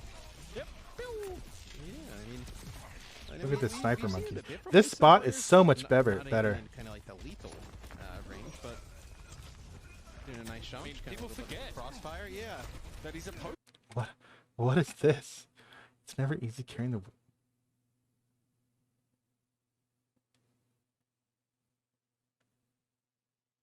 Need to be careful. Overwatch Ghost appears at 3 in the morning. Taps on the shoulders from the. Like, what? Finale's been removed though, and Dante's in a really scary position now. Look at him get in between the back line of the Defiant. Okay, so how? Crossfire, yeah. So what happens here? How does Finale die? Is it just from the attack? Doing a nice shot. People forget. Crossfire, yeah. Finale's dead before the attack. Range, but doing a nice shot. People forget. Where is he? Kind of like the lethal. He's up front. But right here. doing a nice shot. People forget. Crossfire, yeah. That he's a Pelican. I guess they all just shot him at the same time. Pelican gained like 10% ult charge. Last year got the killing blow, and we don't know if Merritt hit him. And so Muse is put to sleep now, put under a lot of pressure. He'll have to primal here. Dante knocked back by a whip shot. Is it good? Primal. Another primal rage. I mean, I feel like that's really quick for Muse. That's a nice sound barrier there from last show. Going to connect with 3 players, trying to keep the Outlaws up. Dante, what's he looking for? With the addition of the sniper monkey, that spot for Winston is way better. Yeah, he just knocked them back though, really. Just slows the Defiant down. It doesn't stop them from posting this sort of defense. And now Finale gets a nano boost. Pelican's been taken out of the picture. That switch to the Genji has not been effective. And this is going to be a hold here in the shuttle fight. That overall is Toronto having a really, really good second point. On top of the aggressive beat play that that Houston went for really bit them. It really bit them by not working. That's why that play is so risky. Up the top right hand side, so feels like okay. A suboptimal pick, or at least the way that Merritt was put in a position. He wasn't set up to succeed at all. Last show's Lucio. Round for him. Here we go. I mean, it's definitely a good Lucio. Let's be real. I need to see more. I honestly haven't been looking too much at the Lucio stuff, but he seems pretty solid. Now that's so. Burn. This is Dante being a silly goober, being lazy. This is something that you should always expect. All right. Hook That's burn. the burn. Oh my. But Bastion gets the kill here, so the wheels are Yikes. Bastion and wheels are Owl looking right now looking good. has an infinite KD. Sleepwater. I'm gonna keep an eye. I'm trying to keep an eye on Lucio's from now on a little more, This is why you want to and I'll try to answer that question better. Yeah, I just want to see Wheels mode come out. That was the first Bastion in I- the Overwatch League, Matt. You were dead right. Have kind of neglected the Lucios. Just Okay, a devastating headshot to Pelican. that is just. Hisu. I mean, come on. Nice. That is just a devastating headshot. Like, come on. What in the world? Matt, you were dead right. He saw his head. He knows he's over there, and he, like, come on. Hisu. Nice. That is just a devastating headshot to Pelican. Really not too bothered right now about Dante because there's no follow-up for the Doomfist, and Dante just gets. And Dante just gets back and immediately dies again. I remember when I saw this, I was like, dude, Toronto's gonna snowball this. So you get that Roadhog hook onto Dante, and then Okay. just Now this is the interesting part. Okay, being able let's look at how Toronto is gonna set up when they have control of this. Look at this. Twilight and Chorong right here. Finale up top. Hisu's pushing cart. get that Roadhog hook onto Dante, and then just finish off with the Bastion right you with power block. The amount of damage that Bastion just pumps out. He's still pushing cart. Is just crazy. I think that's good. Once the fight starts, Hisu needs to go back into server. This spot for Ana is really interesting. This is really interesting. Because normally you see Ana's going into cave, right? And so that way you can have Ana or Brig push cart and then kite back into cave. And you give Widow the free time to set up wherever you want that's cheeky. She could set up bottom, do a cheeky peek this way. She could be in server as well, where she is now, like this. But they're setting up Twilight here, and this has to be for the nade. This has to be something that they decided they feel is strong, because a couple things. Choron can be here to deny Genji jumping on them or Doomfist. And then Twilight can look to get a nade angle or something. This has to be why. Not going to survive that. Pelican knows where Twilight's But playing. Pelican gets all the way in, you know? And I don't like that this got done for free. Because Chorong drops, and now Twilight's on his own. Like, they just lost all that pressure, and now Muse is going to die. Like, this seems like they had an idea. It's like they thought something was going to happen, right? They're anticipating one thing would happen, but Pelican going wide and Dante just walking in and disrupting them, it just doesn't happen. And this spot falls apart because they don't get to do what they were wanting to do, you know? Like, I just don't understand. I don't understand why Hisu goes all the way back here, Chorong drops, Twilight's still up here, and Genji Winston are still up here. This, to me, this says like Chorong and Hisu thought the fight was going to happen back here. And Muse and Finale are trying to force the fight here, and Twilight is trying to hold on to this position for whatever reason, whatever nade or play that he's trying to go for. And it feels like it's too split. They're too hopeful for what they're actually going to accomplish, and they're trying to do three different things at once. Like, I would rather them just take a safer setup. You know, like if you want to have Twilight there to go for a nade play, I think that's fine. You can have Twilight Chorong there, but you have to. I think Hisu has to be in server, and someone needs to be able to mark this. When Genji gets up top here left, like, this is bad. If Finale's here and if Muse starts here and just pressures the door and then jumps in bubbles to deny Genji walking in for free here, I think that's infinitely better. But it's not going to just pumps out. Once he goes into Sentry mode, it's just crazy. Not going to survive that. Muse ends up getting matched by Dante. Dante punches him out, and this just feels so sloppy. Pelican gets his whole side angle for free, and then the kite back. This is just weird. Keeping tabs on HOU, probably the most important thing he can do right now. And the minute that they push Twilight off the high ground, they immediately Houston immediately jumps and punishes Muse, who is now technically overextended. Close quarters, but Chorong gets snarled up in front of the Genji, and HOU is taken down. The Outlaws, decent defense here, and a good place to start shaving some clock. 90 seconds in already. That I don't like that at all. Yeah, I was just gonna say, switch off of the Widow here. Like, you got that first pick, you got a lot of cart progress. Yeah, HOU's on Soldier. The points where you're gonna He's to pick on Dante with his only pick as well. 76 is just like way better, and they would have probably started to take advantage of the Widow. Well, he got that one pick on Finale. Just take that character out. So I think that's what you mean. Chorong has to walk his way back up to the high ground. Muse knocked back again. Alright. Yeah. Dante cancels that. For sure. It's gonna be Muse. He gets a nice top up, and Pelican is already struck. Oh my god. Okay, hold on. On the cards for sure. It's gonna be Muse. He gets a nice top up. Okay, let's consider this setup.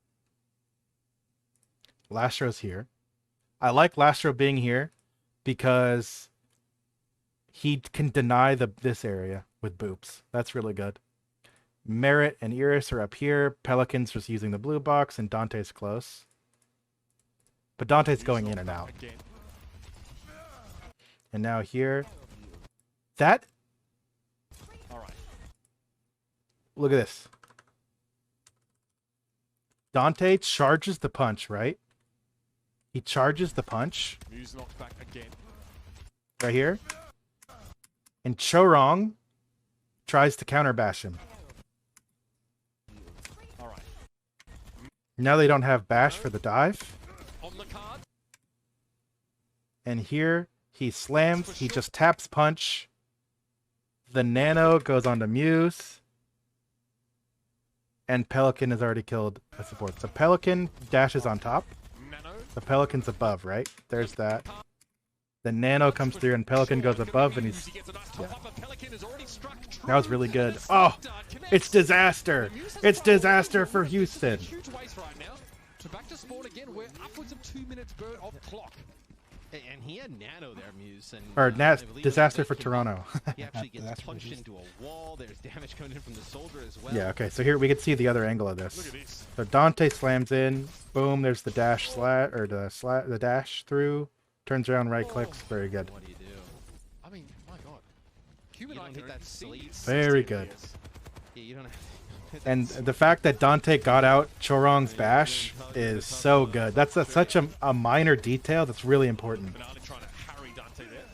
He's forced to back away and get topped up. And now look at all of Houston's ult. They won that with just nano, So man. again, chance to be a bit of Chorong just standing there. Hello. He's just like a stunned mullet. Couldn't believe what just. He's not just standing there. This is a mind game now. Dante's in Chorong's head. Chance to be a bit of Chorong just standing there. Hello. He's just like a stunned mullet. Couldn't believe what just happened. HOU. Okay, just a bit of. Okay, wait.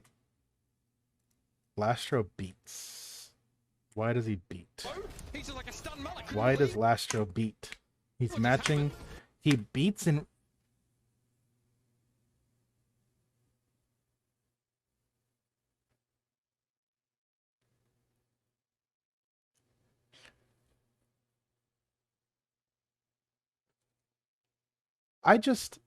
This is another beat from Lastro that I don't really understand. I mean, it seems like he's using it in response to Primal and Rally, right? But is that truly good beat value? Where it was Houston low? I guess Houston was a little chunked and like felt like he was falling behind, but they do. I guess you could consider beat blade the combo. I just don't like using beat. I don't know. This isn't nearly as bad as the offensive beat push. I'll give that, but I don't really understand it. Blocking, defensive position, keeps his hands up by his face. Finale finds very little there. Houston just thinks that has high value. So in this, the Outlaws is keep that going. you know, that's one of those things where Tony Ferguson last night could've teams been have blocked. certain philosophies about how to use ults and what has good value and what doesn't. That guy, But that guy. Outlaws is keep that Finale needs to get some purchase here. Able to pop out that prime little jog. okay, Just a let's bit watch the of a second flow. half of this He's fight. like I got stuck on the beat couldn't believe what just happened. He's right here. Okay, just a bit of a tickle of damage there, nothing too serious. So there's for the Pelican This blade, blade is anything but a joke. right? And they kill Pelican. Now it's 3v4. It's 3v4. They have rally running, and Houston doesn't have beat. So I definitely understand. I understand why he blades. It's 3v4, and they don't have beat. So like if he pops off, then it's fine. But obviously he doesn't, and Chorong dies. So like this is a risky play. He's trying to force it, and in this, the Outlaws it is bites them. keep that going. So, That's one of those where Ferguson last I have a feeling we're going to see situations like that all the time. We saw it a ton this weekend already, where in situations where you would try to turn fights into 6v6, those kind of situations happening in 5v5 are, it's a different scale of balance. block technique. Same thing with pushing aggressively for stagger spawns. And you're pushing aggressively as 2 or 3, and Yes.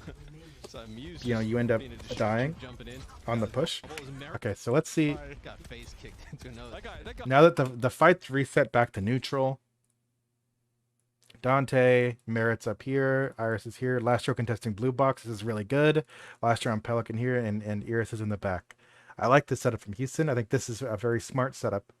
Dante can use cover here. He can jump up. He can access anywhere, and he has a lot of cover options. It's really good.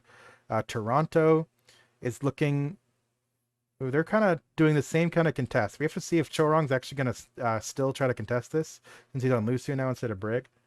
We have to see what he decides to do. And then we also need to see this. This flank needs to get value. So if they're going to go this way, we need to see, number one, does Twilight go with him? And number two, what kind of value does Hisu get from this side flank? Is it worth pushing this far for it? I think I looked 180 like an owl. I was quite impressed. Then he fell over. Yes. Okay. Twilight goes from main. It's just being a And the jump Looked 180 like an makes owl. I was quite impressed. Then he fell over. Yes. So Muse Lastro fall back. Pelican like an falls owl. I back was too. quite impressed. Why did Pelican fell fall over. back? So Muse He got just booped. being a Okay, distraction, Pelican gets jumping in. booped. And now they have Toronto has blue box control, but Muse is way out So here and Muse gets. just I was being gonna say him jumping like that. jumping in. He should Got his he bubbles, should and die Merritt's gonna use the on attack before his next jump, and they literally purple him, punch him, So and Muse abuse him. just being a distraction, Right jumping here. in. One of the things that I like about countering a Winston jump as Doomfist is punching him out of his bubble, and it Got his looks bubbles, like and that's what Merritt's gonna use happened. the attack visor. This could be huge. Really put it in the But you Outlaws' can't favor. really Distraction tell, jump. right? We don't really get that view. Right here, in- he's getting punched right now. There's the punch. He gets punched out of his bubble and Bubbles, purple. Merritt's gonna use the attack visor. This could be huge. Really put it And in now the the tack Outlaws' visor favor. comes out, Merritt does give up that sort of high ground and in it's order done. to do this drop I mean, down it's done. damage. That right there is an awful jump. And I don't really understand what he's going for. I mean, no, I know what he's going for. I know what he's going for. So what he's been doing, what Muse has been doing in this game a lot, is jumping behind the Doomfist and bubbling off the Ana. He either bubbles off the Ana or he bubbles off the Soldier. One of the two. Why did this start loading? That's weird. And so him jumping, and he does his jump get booped or something? Does he just miss his jump or what? That guy looked 180 like an owl. I was quite impressed. Then he fell over. Yes. So Muse just No, he just being a distraction, jumping in. I Got think his he bubbles, and thinks- Merritt's gonna use he thinks it's a good jump and it's the attack not. visor. This could be huge. But, Really like, put it in the Outlaws' favor. That's kind of a feed jump. All right, so it's 2-1. Toronto, But now late- we're going back to the game mode where Toronto can abuse Tracer, you know? In these past two maps, they haven't been able to abuse Tracer. And it's very clear that they can't beat Houston on those linear map types. Oh, spoiler. Yeah, push definitely was a roll. Push is a weird game mode. I'm not fully sold on it, to be honest. Well, there's some mechanics that feel kind of weird, but I don't know. I like neutral game modes. I like New Queen Street as a map. I think it fits the game mode really well. I don't really like Colosseo as a map, but that's a topic for another day. You see a soldier pop out behind you if you're a sort of a backline or support player. Sometimes it's already too late. The fact that the soldier's been able to work his way so far around behind you can put you out of the fight. So both of these teams playing what I would consider to be like push the robot store key. preferred composition. It is better than 2CP. It definitely is the lesser of two evils. 100%. I will take push over 2CP every day of the week. I like the hectic style of it. I think some of the mechanics of the objective mode are a little weird, but Fighting for this high ground platform here. All right, so both teams are going to fight for this side. This is good. I think, especially when you're running Soldier Ana, I think this area, these areas are really strong because it's cover with the windows. The window here, this cover here is all really good. And then you have the option of pushing aggressively this way or pushing here. Like there's so much option here. Those are definitely the high priority spots. Last show. He's good, man. Out of the equation. This is interesting here. For this high ground platform here. It's a nice. There's the jumps. We get a good boop. Lasher gets a really good boop. Messes up the now Muse can't bubble fast. He has to walk back up and then bubble. I mean, it gave Dante some time as well to get healed up because he took a ton of. Pelican dies from after the bubble goes off. So that bubble gets value still, but Muse dies, so they trade. That definitely is in advantage of Houston. Losing your Winston is worse than losing your Echo. Probably pretty happy with that. But the Defiant have this sort of high ground, this little shuttle control here. So Toronto just needs to chill, let Muse come back. Oh, nice shot though, as he's able to put some damage down into HOU. And I think losing Muse there at the beginning is huge because Dante able to stay alive on the Doomfist, probably a little bit more, self-sustainable than a Winston, right? Winston just has the bubble. Doom just has so much, speed and just Dante being killed. able to move just so fluid. Merritt got booped. I'm sure wrong. Where's Sharon at? Look at him. Boom! See you, nerd. That's pretty crazy. Than a Winston, right? Winston just has the bubble. And Dante kills him right here. So much, speed and just. That was definitely a good boop. Being able to move just so fluidly around the map. And all right, so here Finale swaps off the Genji or whatever. He's on Tracer now, so now we get to see Toronto's style. This was Toronto's answer to Houston's comp, and we get to see it in action here. Making that trade there at the start. So this is where we're looking at the Spork v Spork. The Spork versus the anti-Spork. DPS passive plus his sprint. Already in position to do some work. All right, the fight's actually getting reset to neutral now. So I want to point out here we have Tracer there. So Tracer's controlling Mega Side. Muse here. HOU here. Twilight? This is like an airport, like a mid-air refuel for him as he goes and finds where his supports are waiting. Twilight is back with Soldier here. Iris is removed though, and Pelican might be on a quick trip. Where is Iris at that he dies? Dante's able to get topped up here. This is like an airport, like a mid-air. Okay, there's the jump. There's the jump from Muse. Pelican's here. Refuel for him as he goes. Is Iris in the? I think he's in the little bridge thing. Finds where his supports are waiting. Iris is removed. Yeah. Pelican might be on a quick trip back to spawn once more as Finale does what Tracer does. That was a good dive. Yeah, so it looks like the very good dive. Chorong already has beat too. Look how long he has beat. DPS passive plus his sprint. Already in position to do some work. In what world does a Lucio get beat first? He's the first ult in the game. Right? No one else ulted, right?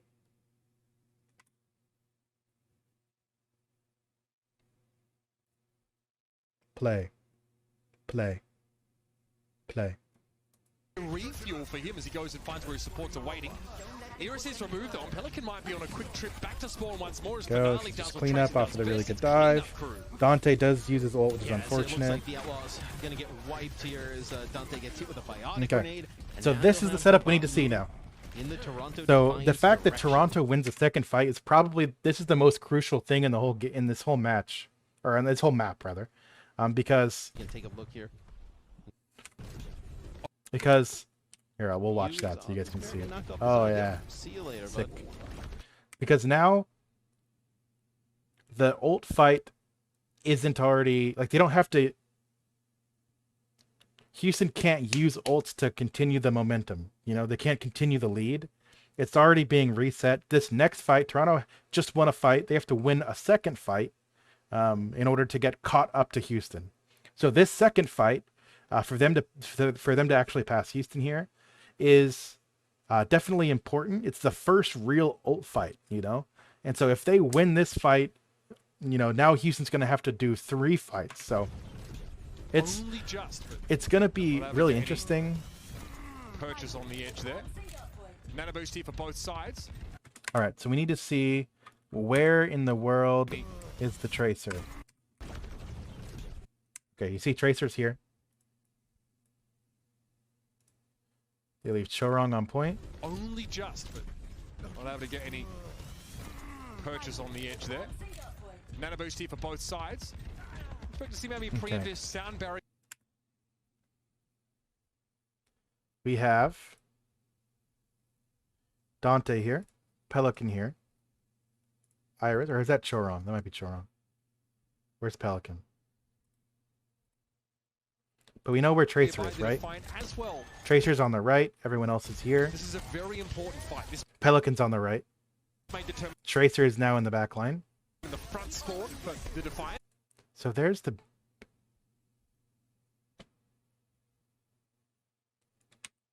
As well. This is a very important fight. This may determine the front score for the Defiant. Who's has the primal here? Iris doesn't want to be in that They position. He got away. both teams The like Defiant. did. This is a very important fight. This may determine the front. I was gonna say Lastro is responding to Chorong's beat. Is he? They did it at the same time, so I don't know. I think this in this scenario, I'm not too worried about it. They both are just trying to beat quickly. I don't know. I don't know. I don't know. But both Lucios die, and now it's just attack visor duel. Put to sleep, they're not able to knock him off the edge of the map. And elsewhere, things going all right for the Outlaws. Merit in the attack visor, though, he's going to be brought down after getting rid of Twilight. Numbers actually favouring the Toronto Defiant after Muse spent the first part of that fight sleeping. And it's crazy that the Outlaws even able to kind of make that last as long as they did. It really comes down to Iris's sleep dart. When he's able to hit Muse with it, now that stops his primal right there in his tracks, because if he doesn't hit that, he was going off the side. You're probably having Muse get back to the cart. you just want to get as much push as you can, but you don't want to overextend. Right? So they're playing safe because they have to wait for their Tracer anyway.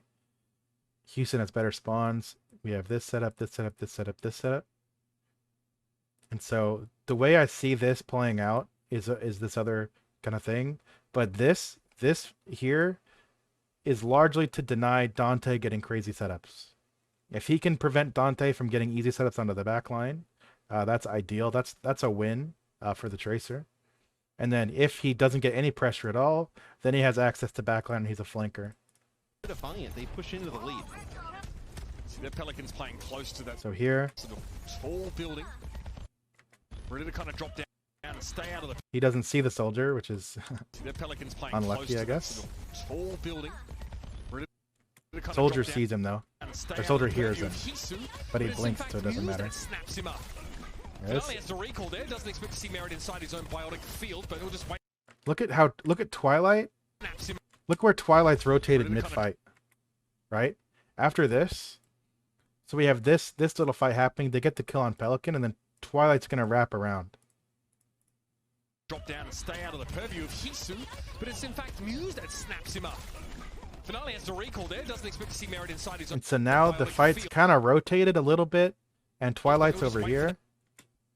Hisu's still in there. Inspire, and Dante can't block the back. Finale, another backstab from the Tracer. This guy's proving to be a problem for the Outlaws. Yeah, you don't need the pulse. You already are up. With the duplicate. Losing Pelican early is really tragic. How does Pelican die? See, the Pelicans He playing doesn't close use to his that copy either? tall building. What did he get bursted by?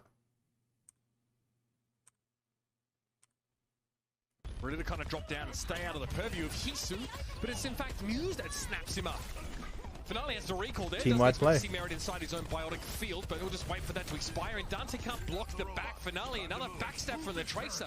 Pelican had 2 elims this round. Really? And I don't think you want to switch off with the. Is there a place where the owl stats are now? But man, or is that something they just said in broadcast that you remember? To the point where you're going to unlock. Okay, so at this point, the robot stops. You know, so you're already ahead of Outlaws by a lot. Okay, so for Outlaws to come back and match you, they have to win 2 fights, and then the third fight would be, depending on how fast the fights are, you're looking at 2 to 3 fights until they're even back to where they were, you know? And then they have to win another fight to catch up.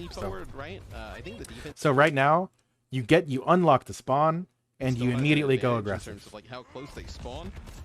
Set up already, get already set up. Ooh, Twilight gets hit in transition, but he lives, and they kill Pelican. What the heck?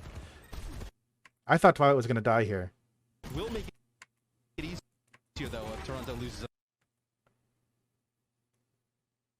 And where's HOU at?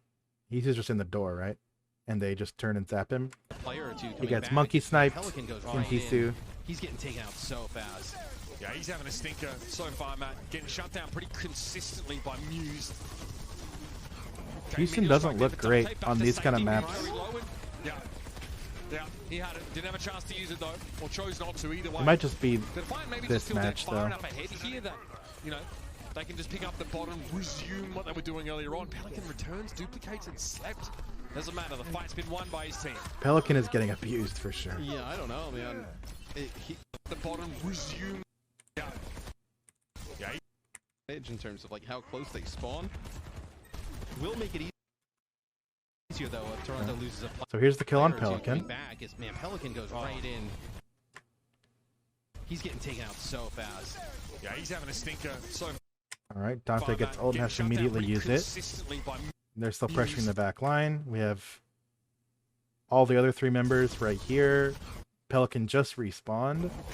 Dante ults to safety, so now Muse is out in the open. He gets it right here and dies.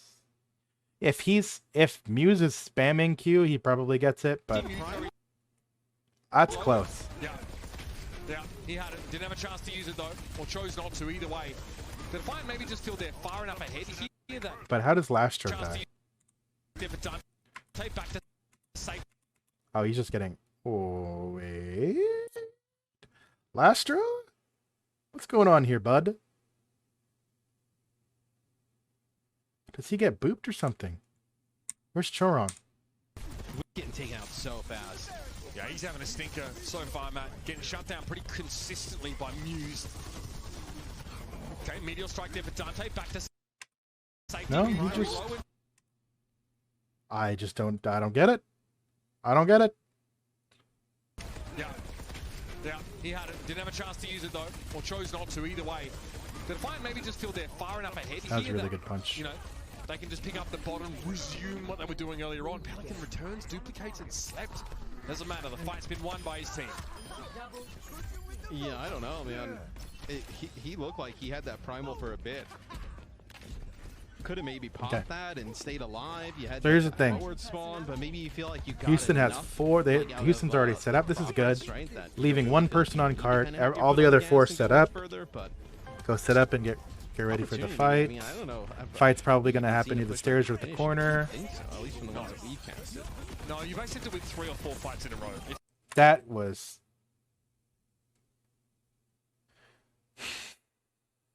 Let's see. Where. 2 things. First of all, great nade. Fantastic nade. And he's focused on Lastro while Merit's focused on him. And Merit's Nano. I mean, they're both Nano, but that was a great nade. At this level especially. And if it ever happens... Well, Lastro is going aggressive with Dante, right? He's following up here. Right here.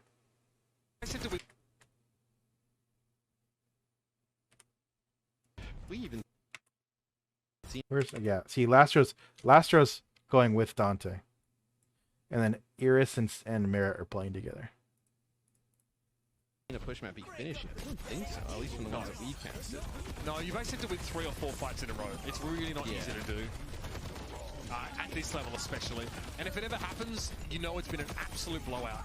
Oh, nice position there from Finale. Really able to just snap up Merritt as he just punishes that backline there for the Defiant. Dante is Trying to get not getting away with this. Possible. Yeah. Okay. So how in the world does this get flipped? Turned upside down. So that's the Lastro trade. Dante's purple right now. Muse is slept. Muse is slept in the train, or in the bus thing, whatever that's called. That is Pelican by the statue. And Iris dies to Chorong. So Iris had to be low. Yeah, he's low for Monkey, and Chorong goes aggressive on the statue because he was up near his soldier, right? Because he was speeding his soldier. And then he goes aggressive on the statue to get the kill there. And so now they're down 1, but Chorong gets traded out, and he trades out as well. So it's like just a back and forth, and then Pelican dies. Dante is not getting away with this. Finale is playing like a flanker. 25.14. Not great. But the thing is, because Tracer's on the field, like Dante's style, he doesn't get the same kind of setups he could get against Fuel. You know? And I don't know if that's if that's a decision that they made stylistically regardless of the Tracer, or if that's a decision that because Tracer's in the map, they feel like he can't do the crazy aggressive plays like he could against a Genji. Down to below 3 minutes, so this is go time for the Outlaws. Think about how far they have to kind of get this, bot cross, how some of these fights gonna get. Yeah, at this point, with how like far behind you are, you want to win this next fight. But Hisu dies. Where's Hisu at? Let's look at the setups. Time limit in terms of the round. Short. Yeah, you're already down to below 3 minutes, so this is go time. Where's Tracer? You already have more than half the game off the clock, right? And push only an 8-minute time limit in terms of the round. Short. Yeah, you're already down to below 3 minutes, so this is go time for the Outlaws. Think about how far they have to kind of get this. Where's Tracer? Okay, so Toronto's doing this same setup here. So is Tracer? Ah, wait, I think I just saw her. Think about how far they have to kind of get this. No, that's Merritt. Bot cross, how some of these fights gonna get stalled out for a little bit. Yes, Sleepwater, I will. 100% I will. I'm already working on that, I promise. Pretty quick. Yeah, so Tracer's on the back left side. The bot moves in between those barricades. That is not insignificant. How did Hisu actually die? So Tracer's behind where the Genji is now. Hisu's out. Oh, it's because Merritt is on the right side, right? 16, 70%. 18%, 20%. Yeah. That was good. From Dante and... Did he hit a purple too? No, there's no purple. But Hisu gets punched, so Dante and Merritt together got him. Pierce gets to sleep. Tracer lives though. Anna trades. And Muse is going crazy, dude. We don't get to see how he primals the Anna. And we get to see him follow up on a Merritt. Look at Merritt just kind of gave up. He's just trying to airstrike. Sound barrier though might just be the signal he needs to know the fight's over. I mean, you're kind of okay though with him. Least is able to reciprocate in some manner, but Muse wants a bit more.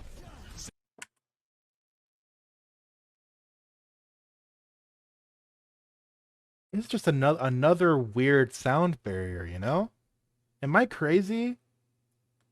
Lastro's in a 3v5 and they're trying to turn it? Sound barrier though might just be the signal he needs to know the fight's over. I mean, you're kind of okay though with them investing the sound barrier into this fight if you're Toronto. It just kind of shows like how desperate Houston is, you know, going up against this clock. I mean, Houston trades, right? They're 3-3. I don't know, man. Oh my Just God. buying even more time. I don't know. Nitro, what's up, friend? Welcome, welcome. I'm just not convinced. All of these beats from last row are really odd. When I guess the beat secures the fight, right? It secures the fight, and you kind of need it. So like, it's okay. They kind of had to. Well, I'm gonna settle with Houston had to beat in that situation. Now we'll get back into action as the Outlaws will get close to their barrier.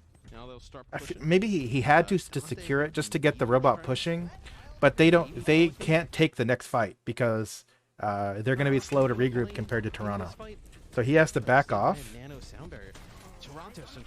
We have to play it slow, right? Where do we even know where Houston is? Like okay, let's point out Tracer's taken the right flank again. She's done this 3 times already in this map now. Here we have the core 3 that Toronto likes to do. As soon as, okay, let's see if we can see right here where Houston is. Spot the green pixels. Spot the green pixels.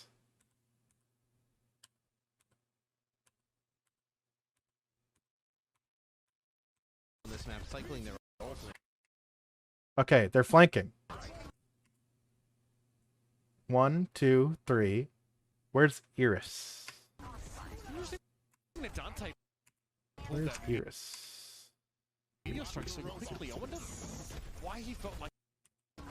I mean, last year just got owned though. Like, wait. Toronto Central really good job on this map. He ults. Lastro. It's 1v1ing the Ana who just got, well, he gets, okay. I mean, I think Lastro had a misread on this fight. On how much he could actually get away with. I think he was pretty healthy. I think it was war to kind of draw out that sound back. Oh, Iris is so far back there. Wait a second. He's under the bridge. He's like near the robot starting point, right? While Lastro and Dante are in here and Pelican's in here. Why he felt like he had to get out. I think he was pretty healthy. I think it was war to kind of draw out that sound barrier. That you draw out the sound barrier. I don't like that. You know, you win that fight, right? Let's say you draw the sound barrier, you're either like disengage a little bit, you win that fight. You turn around. We don't like now, that. And maybe you got a nano blade going your way. They don't really have much anything else to work with. Hey Aero, is there a tank Dante could have moved over to deal with the Tracer that he plays? Would Zarya have worked?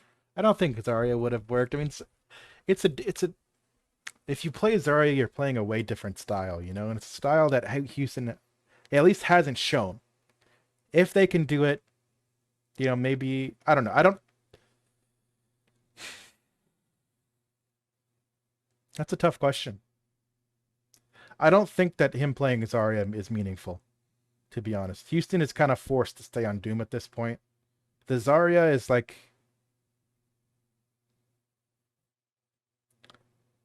I don't think this is a comp issue, to be honest. After really watching it, the issue is Houston is playing stylistically very different from the Dallas match. We aren't seeing these triple pronged flanks and stuff, you know? Dante is literally just taking the tank for his tank disruption, and he's jumping in from like straight forward, while Merritt is doing these really aggressive flanks, you know? And it's just different from what they're doing against Dallas. And I think the reason is the Tracer. But I don't know if that's enough of a reason to stop altogether, you know?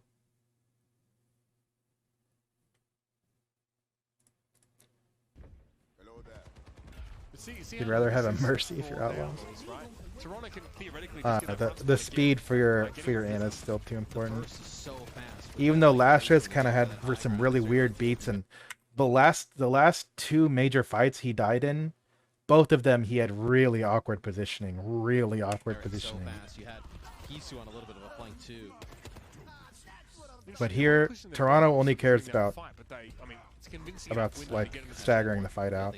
They just at this point, Yeah, well, they don't care about actually pushing the bot. They just need to not get snowballed for the rest of the way.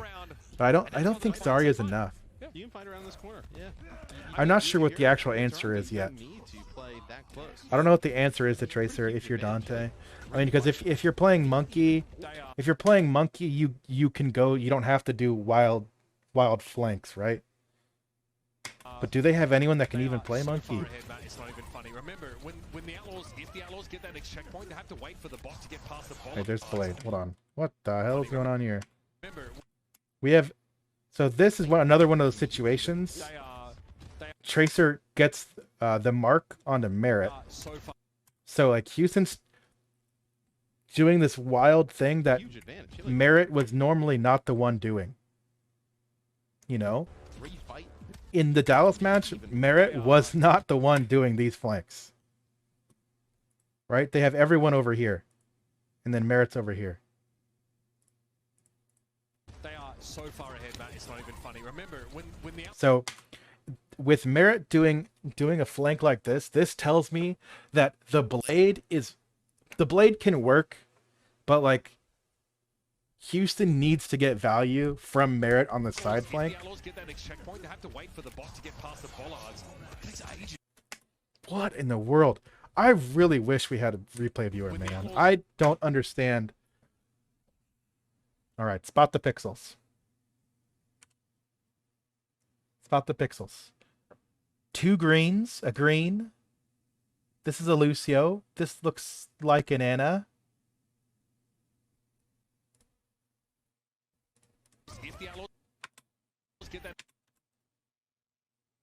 Genji's here, and he's blading. I'm pretty sure this is Genji. This is like so hard to read, but I'm pretty sure this is Genji. Why would he start his blade here? Where's Hisu? We have Monkey, Ana, Lucio. This has to be Hisu, right? If that's Monkey, that's Ana, Lucio, and we're on Tracer POV. So he's blading Hisu.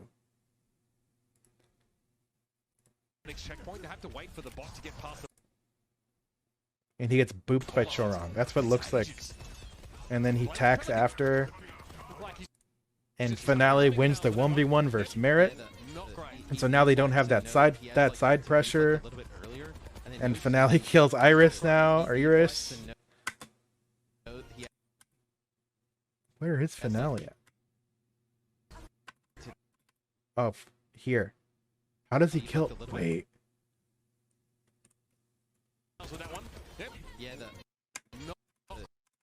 Okay, she saw. Okay, so Iris is already set up here, and they're gonna dive her.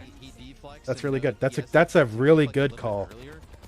But that boop from Choron completely denies that blade. But if he kills Hisu, okay, if he kills Hisu here, does it matter? Right? What's the... I mean, I guess if he kills Hisu, they probably can push back with Dante and speed and get more value, but it's kind of a Hail Mary. I don't really like it, but overall, that was a good boop by Choron. Choron got a lot of good boops this map. He got a lot of value, and Lastro's positioning was really, really awkward. We saw on both of those fights, there's the one up on the hill where he kind of dove in front and just died, and the one at the bottom on Toronto's side where he was just really awkward. Yeah, I really hope we get it soon. I assume they're gonna put it in. I feel like there's no reason they shouldn't. But I mean, the key here is Toronto keeps denying Dante from getting the engages that he wants. You know? Houston is inherently having to play slower, and it means that they don't get the aggressive plays. If Houston can't figure out stylistically how to beat Tracer, then they're going to be in a tough spot. How to beat the Tracer instead of the Genji, which I have full faith in Houston. Jake, who's their coaching staff? Jake, Bishu, Junkbuck, all very smart Smart people. I'm sure they'll figure it out. All right. Sim TP's out. Okay. Symmetra players, please remember that's where the TP needs to happen. Here. Boom. Symmetra players. Same thing on this side. Or not there. Here.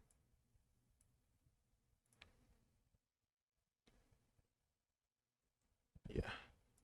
And there's that trace So of they the open finale, the Widow. thorn in the Outlaws side on much of that push map. So the moment they recognize it's Widow, immediately you're thinking they either ignore the Widow and fight outside of sight lines, or Muse can be on the Widow more. But we have to see Merit on the Widow. how well they deal with it. You know, who denies Widow? Okay, so right here, Tracer's able to do it there because that's a blink jump spot. They back off, and Houston loses the map pressure, right? It's interesting because The fight's happening on their side. Toronto backs off. They're playing point. Look how close Twilight is. Look at this. Twilight. This is Toronto's style. Like, their Lucio Chorong is not playing aggressive. They're letting Finale be their side angle pressure, and Muse is just trying to control Dante. This is really interesting. And they've done this style. They did this all on New Queen Street, and you notice how well it worked for them. How often did we ever see Twilight or Chorong dying first? At this point to try and counteract Pelican's Echo. All right. So there's the jump out. Tracer's here. Muse just jumped on Dante, right? Dante and Pelican. Yep. There's Dante. So how did Dante get purpled here? What? Dante's trying to look at that. Do we get to see it? I wonder if Dante has to know they're there. He's going for a play. Pelican's Echo. So maybe they're able to take a little bit of advantage here. I wish we could see it, man. I wish we could see it. Dante off the rip. Gonna lose Iris. This should be Toronto able to take this first point. Ah, yes, the Widow experience here on this map. Merit's unable to really find any notable But picks, and now without map control, it gets harder and harder. the thing about this, okay, if Dante, one of two things is happening, okay? Either Dante knows they're there and is trying to force a fight here. And if he knows he's trying to force it, it's a little weird to me because the only people that he's going to kill, that Merit's going to kill, are Twilight, Korong, or Hisu. Maybe you get a pick on Finale. Maybe. But all of these players are out of Widow's LOS. And so forcing this fight as Dante, you're forcing a fight where your DPS can't support. So you're expecting to be able to 2v3 them. But what value are you going to get from Widow here? Widow's going to have to reposition to be able to get value, and if he repositions, he's opening himself up to Muse or Finale.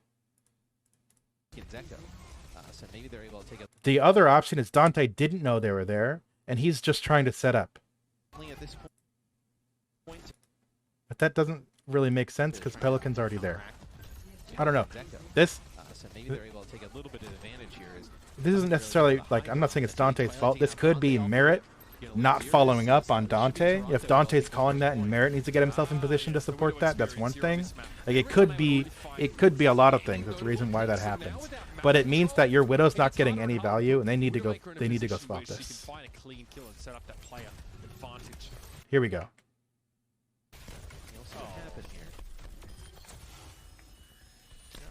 Ganged up on a bit there. Yeah. There's really no sightlines for supports even helping there for Dante. The Widowmaker experiment is Overwatch. There for Dante. They're on Soldier now. I like that a lot better. We have. Let's go back a little bit. Let's look at how Toronto's actually setting up their defense. So we've got Soldier is back here. Supports are here, right? Boom, boom, boom. Muse here. Finale is, I think that's who he's looking at. So Finale is somewhere over here. So this is interesting, trying to force this. If they come through here, they're going to get naded, or they have to try to outplay the nade. Soldier has a sightline this way. Choron can boop down, and a Muse can dive this. So that's interesting. If that's happening, I would like to see Houston control this side of the map. Try to at least force a flip. For supports even helping there. For Dante. Or they get positioned to where they can actually support this. Twilight they go aggressive. I think this is Toronto's trying to make a forward play and they get punished for it. You notice that? The minute Twilight and Chorong leave the safety of their little nest, look, Dante sees them, he scouts it, he sees that they're moving, For Dante. and he calls it, and this is beautiful. Boom. This is a very beautifully timed dive on supports. There's really no sightlines for supports even helping there. For Dante. Right here. That is Pelican, that is Lastro, that is Merit, that is Dante. And the nade comes in late, but the nade was still there, right? Iris is still setting up for the nade. There's the nade. You see it right there. That was a very beautifully executed dive.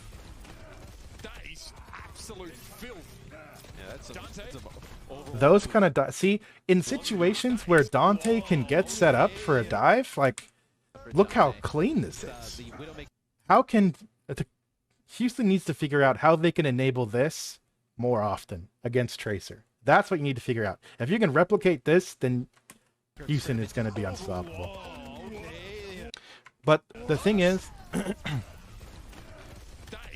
is that them punishing Toronto making a dumb play by pushing forward? You know, I mean, Toronto both pushed forward and didn't deny Dante the angle, or the space, you know? See, he sees it. He sees them go in. Here's this. Boom, boom, boom. Done. I mean, it's so fast. With this Finale.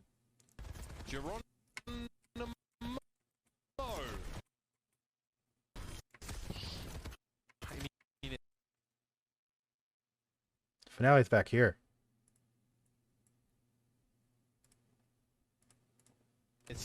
Why? Why? Did he die? Put Widowmaker in a position where she can find a clean kill. There's really no sightlines. He did die. Even helping there for Dante. He died in that fight. Or he died during the replay. He died during the replay, I guess?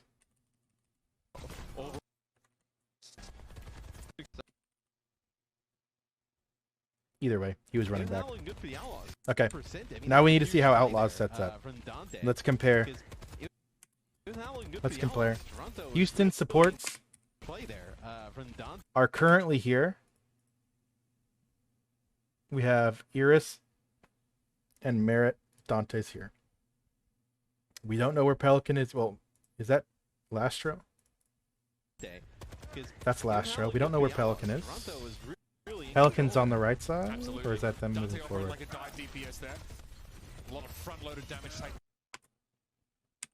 Let's go back. Investigate further. Toronto is pushing out here. Hisu's here. I don't know. I doubt Hisu stays. He probably, I don't know, maybe. From Dante, because it was not looking good for the Outlaws. Toronto was really in control there. That's Hisu just jumped down. There's Chorong. There's Twilight. Lasher's over here. We have no idea where Pelican is. Pelican's over here. Boom, boom, boom.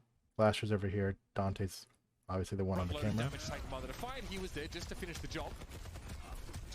Look at Twilight. Look at how forward Twilight is, man. How does Twilight not actually get punished here? Because Muse is on Merit, and Pelican's 1 HP, and Dante gets slept. Yeah. And Finale finishes off Pelican. Oh, see ya. See ya.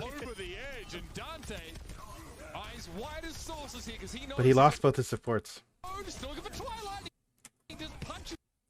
Lastro's forward dealing with Lastro. Look at the difference. Lastro dies to the attack, and Iris dies to Muse. The Muse and Chorong. Is it enough though to keep this going? I know Muse is primal. Is he gonna pop this here? Oh, he gives up the point when he goes to the Meteor Strike, and the point flips. But Oh still, no, like, that's he gives up the heartbreaking point for when Dante. I know Muse. Got the team on his back. Is it enough though to keep this going? Boom. I know 1, 2. Oh Muse is my god. primal. Is he Oh, and he clicks before waiting for the gonna pop bubble. this here? Oh, he gives up the Oh, when that's he goes to the heartbreaking. Meteor Strike, and the point flips, but still they had to invest the primal here. Now, like 1v2 scenario, Dante is Okay. actually almost able to clutch that. We have Muse within, like, we have a 26 nano HP, for I think. Toronto, a beat for Toronto, Yeah, the Meteor Strike beat blade for the Houston. damage from it was blocked by the bubble. Forcing the ultimate Hey, from this is the Muse, I perfect think scenario you're for pretty a happy about nice it, last row Dante, beat. for sure. Little beat blade Okay, action. that sleep does not connect. Twilight's in trouble. Bio deployed as someone Sick bubble? Okay, that sleep does not connect. Twilight's in trouble. Bio deployed. Where's Lastro? Where is Lastro beating from? Forcing the ultimate from Muso, I think you're pretty happy about it. You're Dante, for He's just sure. in main. He gets bubbled off. Okay, that sleep does not connect. Twilight's in trouble. Bio Yeah, deployed as that- damage available to Hisi, though. He burns down Dante. Merit at least able to find the trader. A slick little helix Good right bubble. across the map here, but look at the collapse. Bad of the decision helix. from Lastro. Yeah, and I mean Lastro there trying to help him out with a boot, but not enough. As I know Finale gets right in there with Muse. As Pelican bladed, right? And that's why, Deployed as someone yeah, the blade was the response for Chorong to beat. That's good. They nanoed Monkey. He burns down Dante. Merit at least able to find the Merit does trader. kill A Hisu, but slick little helix rocket across the map here, but look at the collapse on the Iris. yeah, and I mean Lastro there trying to help him out with a boot, but not enough. As I know Finale gets right in there with Muse. As the Outlaws mounting an offensive here, though. You're going to be able to get rid of Muse. Stop Dante in the mix. He's going to be able to get that health pack. And then Merit this fight on is the just side. still going. Gets taken out by Hisu for a second. I thought he maybe The didn't fight pull is a still attack going. It's visor just out. chaos. Trying to turn it, 'cause look where you're at in terms of percent. That's kind of bad. When does this fight start? 26 HP, I think. Right here, 44%, and it lasts the rest of the round? Yeah, the Meteor Strike sort of, the damage from it was blocked by the bubble.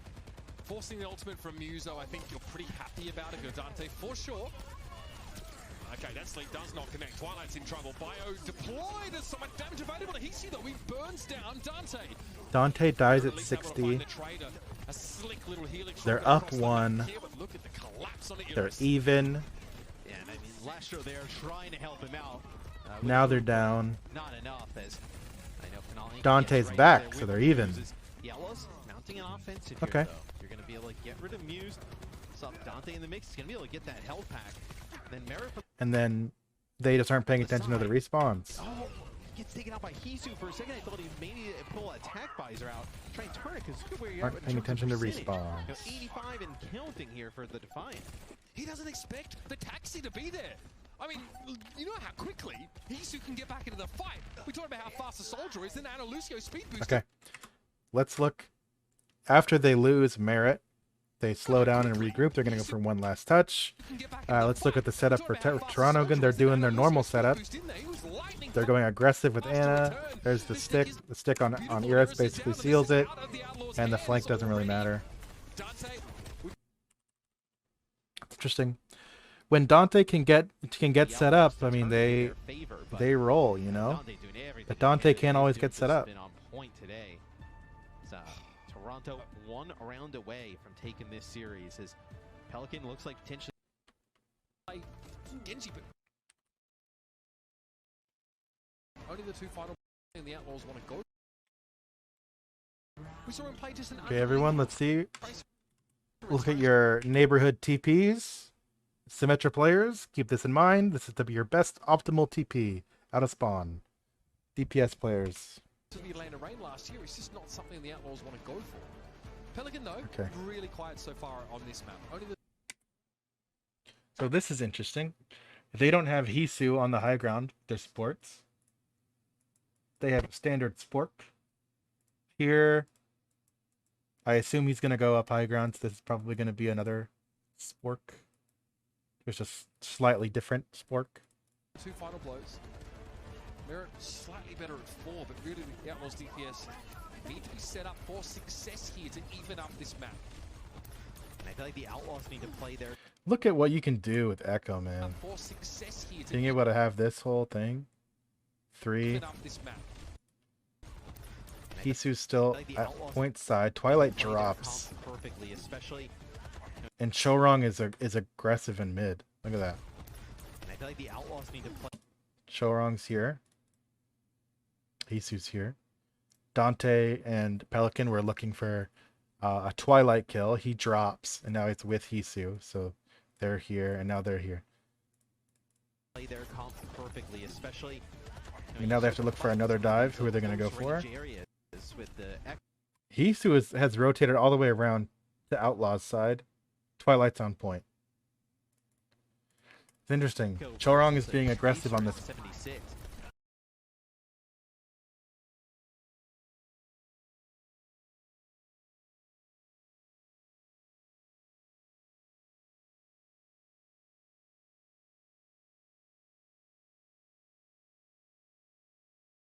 So you're really looking at Pelican. He's got to just be so safe and really capitalize on some of those lower players and get in there with the focusing beam.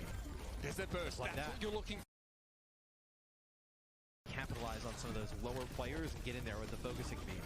There's that burst. Like That's that. what you're looking for. Yeah, I mean, it's really hard for Muse to account for just how quickly he's going to take damage when you throw an Echo into the equation. Normally you Sorry. How long have I been muted? Oopsie, I'm sorry, guys. I was talking about here. The 15 seconds? Okay. Is with the Echo versus a Tracer in the 76. So Muse is blocking off the front. Chorong comes back to peel. And because they don't get a kill on either Pelican or Dante, Muse isn't going to be able to stay here forever. He's not going to be 1v3ing. And so he gets low and has to drop back. And right here, he drops back to main, and then they obliterate him. They combo him. Beam plus Merit, and then Dante's going to jump in on point. Get the slow, stickies. But Toronto capping is not bad. Toronto doesn't even have to win the fight, they just have to live. I mean, but they do win the fight. Down 1, that's pretty crazy. How do they win? Dante's low and he's out of the fight, right? Basically. Or he's just sitting on point. He's just hiding for cover. Merit got purpled. Okay, so Merit's close to point, that's why he got purpled. You see Twilight's right here. Purpled him while Merit was rushing point. So Merit's purple, Dante's low. Lastro's coming in. Iris is on his own right now. He can't heal them all. They just fell behind. They fell behind. Great job from Finale. And let's see, look at the differences. Hisu and Merit are about the same. Pelican had 36% ult charge. Finale had 78. Think about the difference there in damage. That's the main difference in this fight. Focusing beam not able to do much else, and yeah, you see they move right away. And now they swap off Echo into Genji. That you can't take any risks, right? Like you can't just kind of sit on it and maybe play for a duplicate. So they don't. They, you know, they're obviously trying to figure out how to beat this style, and they feel like Echo isn't the way to go. So we'll see if Pelican changes his style at all. You know.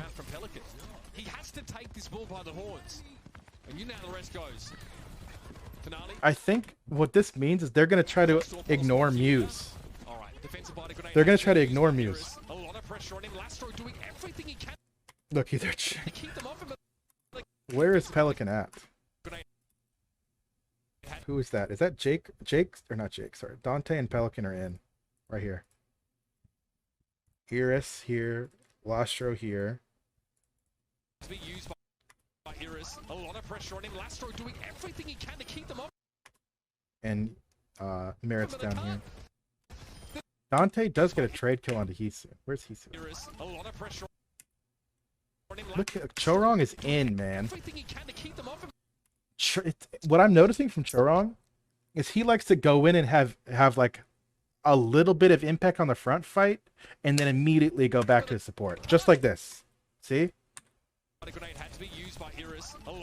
Chorong comes in, literally just boops, throws a couple left clicks, gives a little bit of healing, and jumps out and goes back out. The Defiant will not be denied. Muse goes for the primal there. Twilight does die, but both teams have lost their Ana players. With Merit out of the picture, though, the Outlaws had to go again. that is so. Just gonna try and get back to the rest of the team there. They're chasing down Pelican. Man, his primal He's cracked. skills today have been insane. Yeah, I mean he is. He again is leading his team in final. Who got player of the match for this, by the way? Yeah, and even We'll look after. Oh, man. okay, he lives. And that's free. Yeah. That's and even 10% ult. That's free nano. He's able to soak up some of that, but even just the ability from Muse, even the Okay. Where's Pelican? long range with that alternate fire from Winston. We haven't really seen many He's here. Dante's touching point, or he was. He's getting pushed off. people finish it, but he's got one.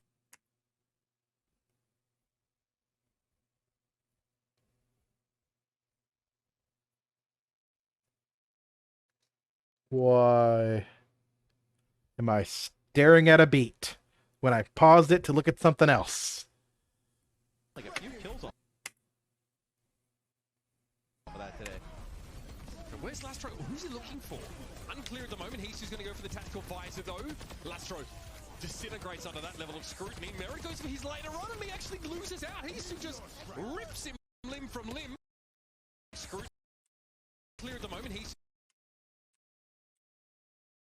Ability from Muse, even the long range with that alternate fire from Winston. You haven't really seen many people finish it, but Please tell me. No, he actually just did it as an opener.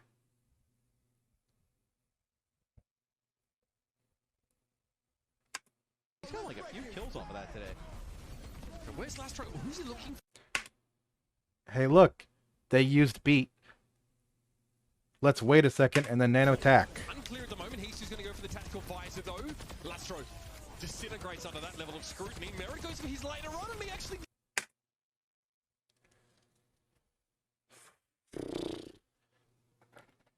Houston's flustered.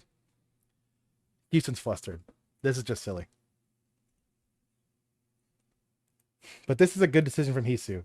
The moment he hears that Tactical Visor comes out, he knows he has Nano, and he just turns and obliterates him. Merit goes for his later on, and he actually loses out. He's just rips him limb from limb, and this could be it. The Houston Outlaws might have let this one slip away. They win the rivalry match. They win the headline event earlier this week in front of a screaming crowd, and now just silence. Man, you are able to bring it back.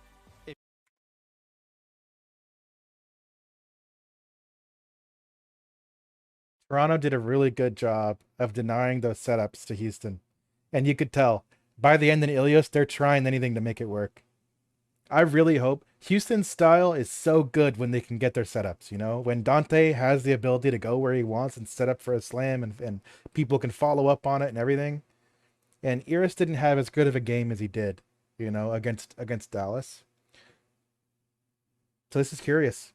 This is curious. I'm really interested to see how this develops going forward. That is really, really interesting.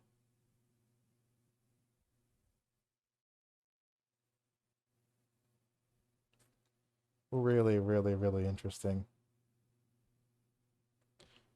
But you know what? Honestly, Houston is still extremely good. And the Toronto only had to win control and push, you know? And they're both very similar map styles and how the map gets broken down and plays out. So that's really, really, really interesting. And I do definitely believe that Outlaws will bounce back from this. I don't think this is showing that Outlaws is bad. I think Toronto played fairly well, but Toronto does not look good. Does not look good on those other map types. I want to make that clear, especially Escort. Toronto does not look good there. But yeah, that was fun. That was fun. I cannot wait to see how Outlaws develops. That's going to be so cool. So cool.